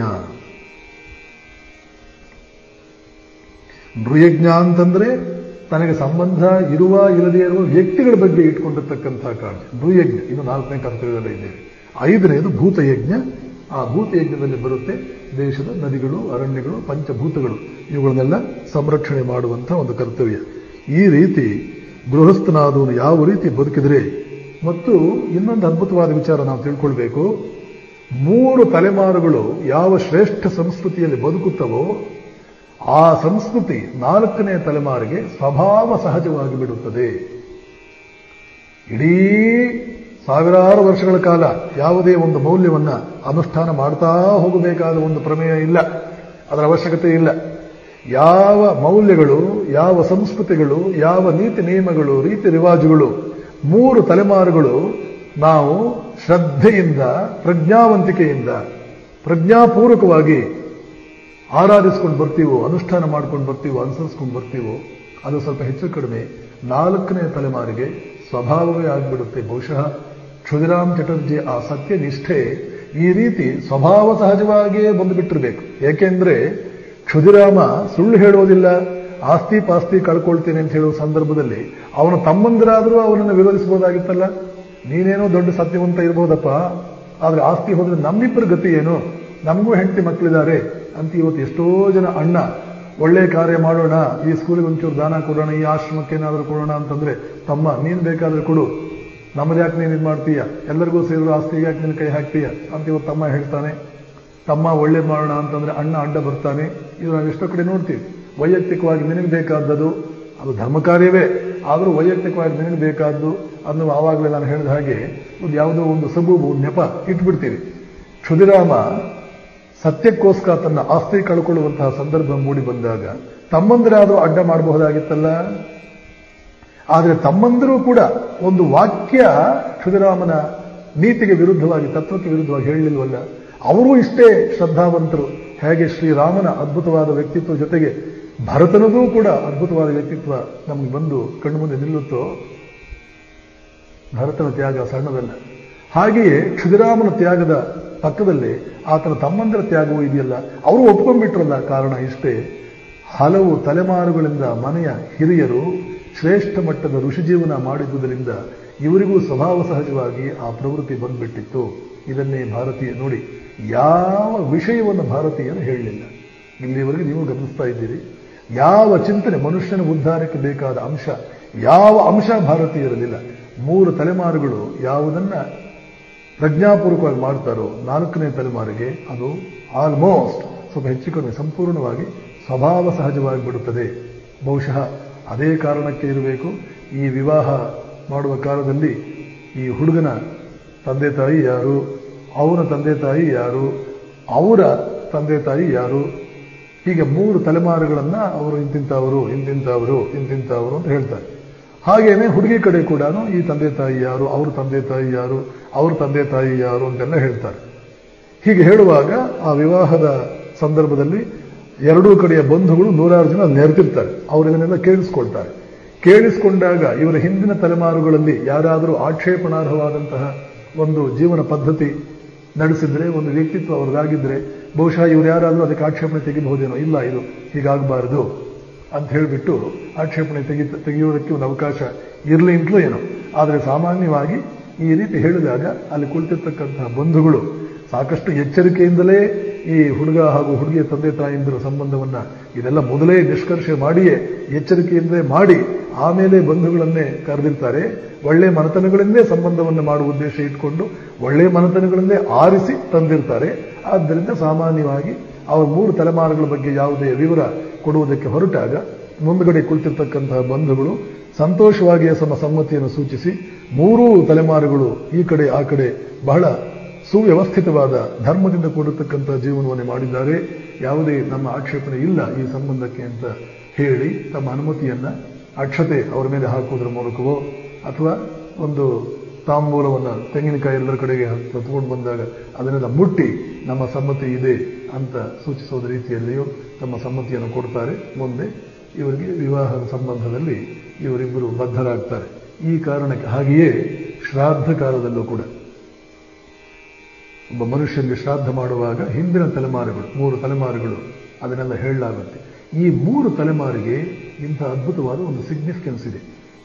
ಯಾವುದೇ ವಂಶದಲ್ಲಿ 3 ತಲೆಮಾರುಗಳು ಹೇಗೆ ಬದುಕಿರ್ತಾರೋ 4ನೇ ತಲೆಮಾರಿನಿಂದ ಅಷ್ಟೇನೂ ಹೆಚ್ಚು ಶ್ರಮವಿಲ್ಲದೆ ಈ ಶ್ರೇಷ್ಠ ಸಂಸ್ಕೃತಿ ಒಂದು ರೀತಿಯಲ್ಲಿ ತಾನೇ ಸ್ವಭಾವವಾಗಿ ಬಂದ್ಬಿಡುತ್ತದೆ.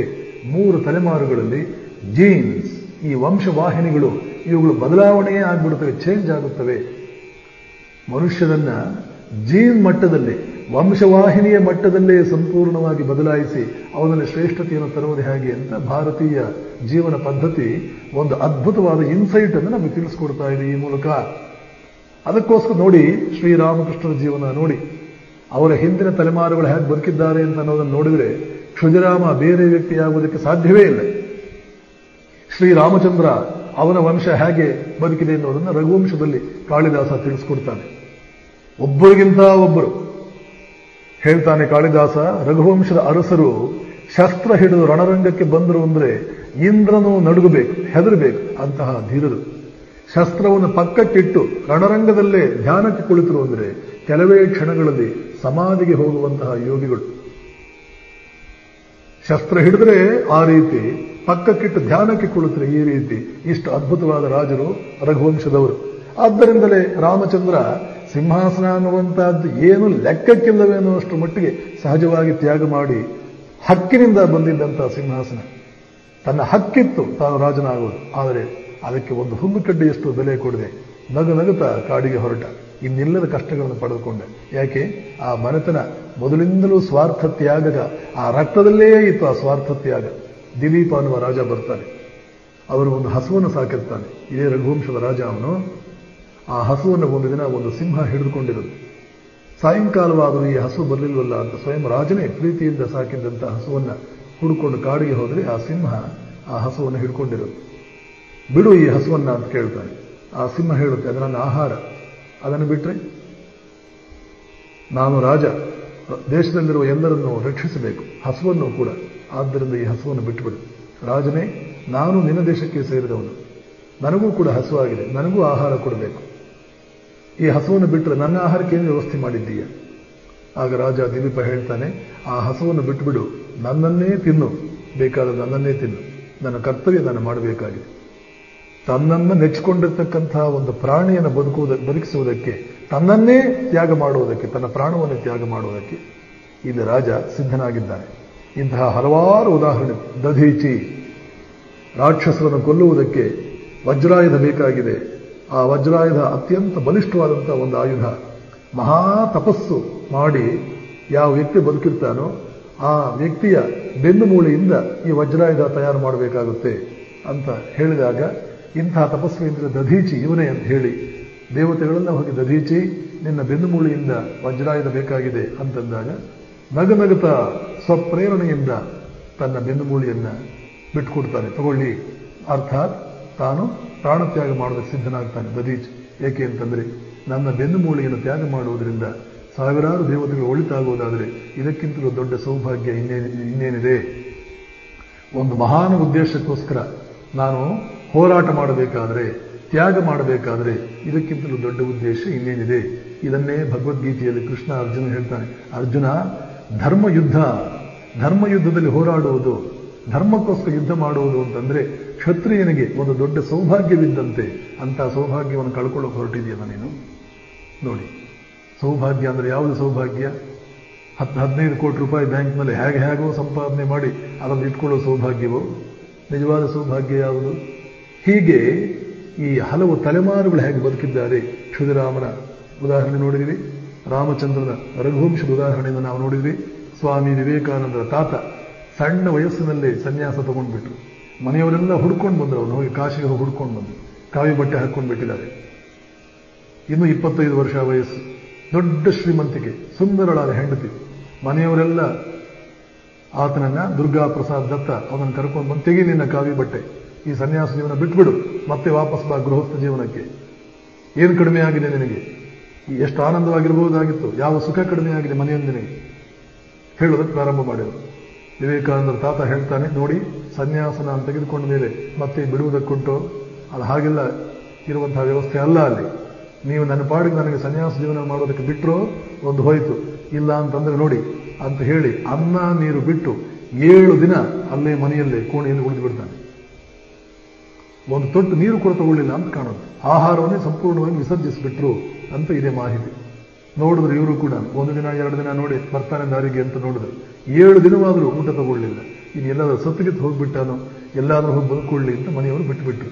ಇಂಥ ನಿಷ್ಠುರವಾದ ಕಠೋರವಾದ ತತ್ವಬದ್ಧತೆ, ಆ ಜೀವನಕ್ಕೆ ಸಂಬಂಧಪಟ್ಟಂತಹ ತತ್ವಗಳನ್ನ ನಾನು ಪಾಲಿಸಬೇಕು ಅನ್ನುವಂತಹ ಒಂದು ಬದ್ಧತೆ, ಇಂಥ ಹುಟ್ಟ ಸನ್ಯಾಸಿ ಸ್ವಾಮಿ ವಿವೇಕಾನಂದ ತಾತ. ಅಂಥ ಮನೆಯಲ್ಲಿ ಹುಟ್ಟಿದಂತಹ ವ್ಯಕ್ತಿ ಇನ್ನು ವಿವೇಕಾನಂದರಾಗದೆ ಇನ್ನೇನಾಗ್ತಾನೆ? ಈ ವಂಶವಾಹಿನಿಗಳು ಹೀಗೆ ಮನೆತನದಲ್ಲಿ ಹುಟ್ಟುವಂತಹ ವ್ಯಕ್ತಿಗಳಲ್ಲಿ ಅದ್ಭುತವಾದ ಸ್ವಭಾವವನ್ನೇ ನಿರ್ಮಾಣ ಮಾಡುವ ರೀತಿಯಲ್ಲಿ ಈ ವಂಶವಾಹಿನಿಗಳನ್ನ ಬದಲಾಯಿಸುವ ಒಂದು ಶ್ರೇಷ್ಠ ವಿಜ್ಞಾನವನ್ನ ನಮ್ಮ ದೇಶ ಕೊಟ್ಟಿದೆ. ರಾಮಕೃಷ್ಣರ ಹಿರಿಯರು, ಆ ವಂಶದಲ್ಲಿ ಹುಟ್ಟಿದಂತಹ ಹಿರಿಯರು ಹೀಗೆ ಬದುಕಿದವರು. ಅದನ್ನೇ ರಾಮಕೃಷ್ಣರ ತಂದೆ ಕ್ಷುದಿರಾಮ್ ಚಟರ್ಜಿ ನನ್ನ ಪರವಾಗಿ ಕೋರ್ಟಿನಲ್ಲಿ ಸುಳ್ಳು ಸಾಕ್ಷಿ ಹೇಳಬೇಕು ಅಂತ ಆ ಜಮೀನ್ದಾರ ಹೇಳಿದಾಗ ರಾಮಕೃಷ್ಣರ ತಂದೆ ಹೇಳ್ತಾರೆ, ನನ್ನ ವಂಶದಲ್ಲಿ ಯಾರಾದರೂ ಸುಳ್ಳು ಹೇಳಿದ್ದಾರೆ ಅಂತ ನನಗೆ ಗೊತ್ತಿಲ್ಲ.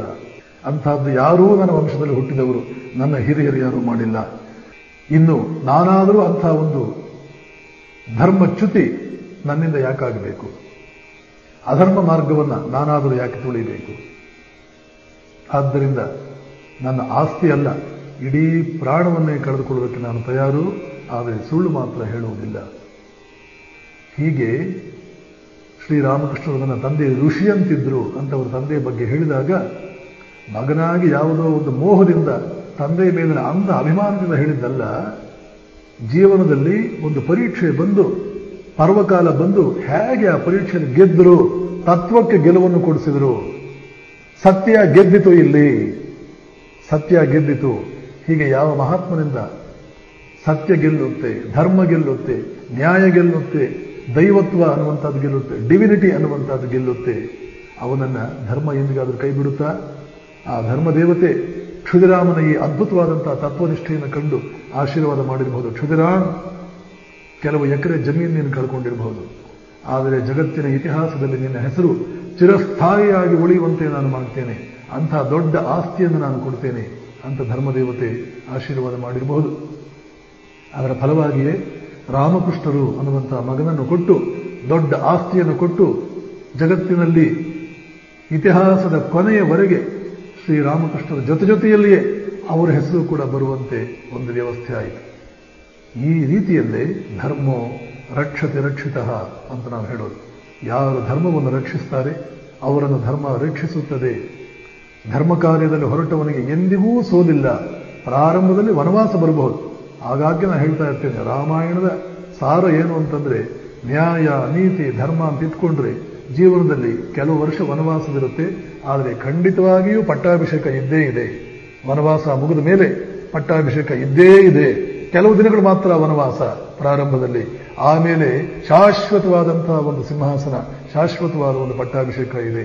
ಹಾಗೆ ಕ್ಷುದಿರಾಮ ಚಟರ್ಜಿ ಧರ್ಮಕ್ಕೋಸ್ಕರ ಒಂದಷ್ಟೇನು ಕಳ್ಕೊಂಡ್ರು, ನ್ಯಾಯಕ್ಕೋಸ್ಕರ ಏನನ್ನು ಕಳ್ಕೊಂಡ್ರು, ಶಾಶ್ವತವಾದ ಒಂದು ಪಟ್ಟಾಭಿಷೇಕ, ಜಗತ್ತಿನ ಇತಿಹಾಸ ಅನ್ನುವ ಸಿಂಹಾಸನದ ಮೇಲೆ ಚಿರಂತನವಾಗಿ ಕುಳಿತುಕೊಳ್ಳುವಂತಹ ದೊಡ್ಡ ಪದವಿ ಅವರಿಗೆ ಬಂತು. ಆದ್ದರಿಂದಲೇ ಧರ್ಮವನ್ನು ಎಂದಿಗೂ ನಾವು ತ್ಯಜಿಸಬಾರದು, ಧರ್ಮವನ್ನು ಕೈ ಬಿಡಬಾರದು, ರಕ್ಷಿಸಬೇಕು, ಎತ್ತಬೇಕು. ಆದ್ದರಿಂದಲೇ ಇರಬೇಕು. ವ್ಯಾಸ ಒಂದು ಕಡೆ ಹೇಳ್ತಾನೆ, ಊರ್ಧ್ವಬಾಹು ವಿರೋಮ್ಯೇಷ ನಚ ಕಶ್ಚಿತ್ ಶೃಣೋತಮೇ ಧರ್ಮಾದರ್ಥಶ್ಚ ಕಾಮಶ್ಚ ಸ ಕಿಮರ್ಥಂ ನ ಸೇವತೆ. ಎರಡೂ ಕೈಗಳನ್ನು ಎತ್ತಿ ಗಟ್ಟಿಯಾಗಿ ಕೂಗಿ ಕೂಗಿ ಹೇಳ್ತಾ ಇದ್ದೇನೆ, ಓ ಜಗತ್ತಿನ ಜನರೇ, ಧರ್ಮವನ್ನು ರಕ್ಷಿಸಿ. ಅರ್ಥಕಾಮಗಳು ತನ್ನಿಂದ ತಾನೇ ನಿಮ್ಮನ್ನು ಅನುಸರಿಸಿಕೊಂಡು ಬರುತ್ತವೆ. ಧರ್ಮವನ್ನು ರಕ್ಷಿಸಿದರೆ ನಿಮ್ಮಲ್ಲಿ ಧರ್ಮ, ಅರ್ಥ, ಕಾಮ ಮೂರು ಹೇರಳವಾಗಿ ಬಂದು ನಿಮ್ಮ ಹತ್ರ ಬಂದು ಒದಗುತ್ತವೆ ಅಂತ ಎರಡೂ ಕೈಗಳನ್ನು ಎತ್ತಿ ಕೂಗಿ ಕೂಗಿ ಹೇಳ್ತೇನೆ. ರಾಮಕೃಷ್ಣರ ಜೀವನ ಈ ವ್ಯಾಸನ ಮಾತಿಗೆ ಬರೆದಂಥ ದೊಡ್ಡ ಭಾಷ್ಯ. ಅವರ ಜೀವನದ ಉದ್ದಕ್ಕೂ ನಮ್ಮ ಜೀವನದಲ್ಲಿ ಶ್ರೇಷ್ಠ ಮಟ್ಟದ ಸಂಪತ್ತು, ಸಮೃದ್ಧಿ, ಸಾರ್ಥಕತೆ, ಶ್ರೇಷ್ಠ ಮಟ್ಟದ ಒಂದು ಭವ್ಯತೆ, ಒಂದು ದಿವ್ಯತೆ, ಅದ್ಭುತವಾದಂತಹ ಒಂದು ಮಾನ್ಯತೆ, 1000 ಜನ ನಮ್ಮನ್ನು ಗೌರವಿಸುವಂತಹ ಒಂದು ಸ್ಥಾನ, ಇವೆಲ್ಲ ಬರಬೇಕು ಅಂತಂದ್ರೆ ಅರ್ಥಪೂರ್ಣವಾದಂತಹ ಆದರ್ಶಪೂರ್ಣವಾದ ಒಂದು ಜೀವನ ನಮ್ದಾಗಬೇಕು ಅಂದ್ರೆ ಅದಕ್ಕೆ ತನ್ನದೇ ಆದ ಒಂದು ದಾರಿ ಇದೆ, ಒಂದು ಮೆಥಡ್ ಇದೆ. ಆ ರೀತಿಯಲ್ಲಿ ಹೋದರೆ ಮಾತ್ರವೇ ಇವೆಲ್ಲವೂ ನಮಗೆ ಒದಗುತ್ತೆ. ಇಲ್ಲ ಅಂದ್ರೆ 2 ದಿನ ಸಂತೋಷ ಕೊಟ್ಟು 20 ವರ್ಷ ಕಣ್ಣಲ್ಲಿ ನೀರು ತರಿಸುತ್ತೆ.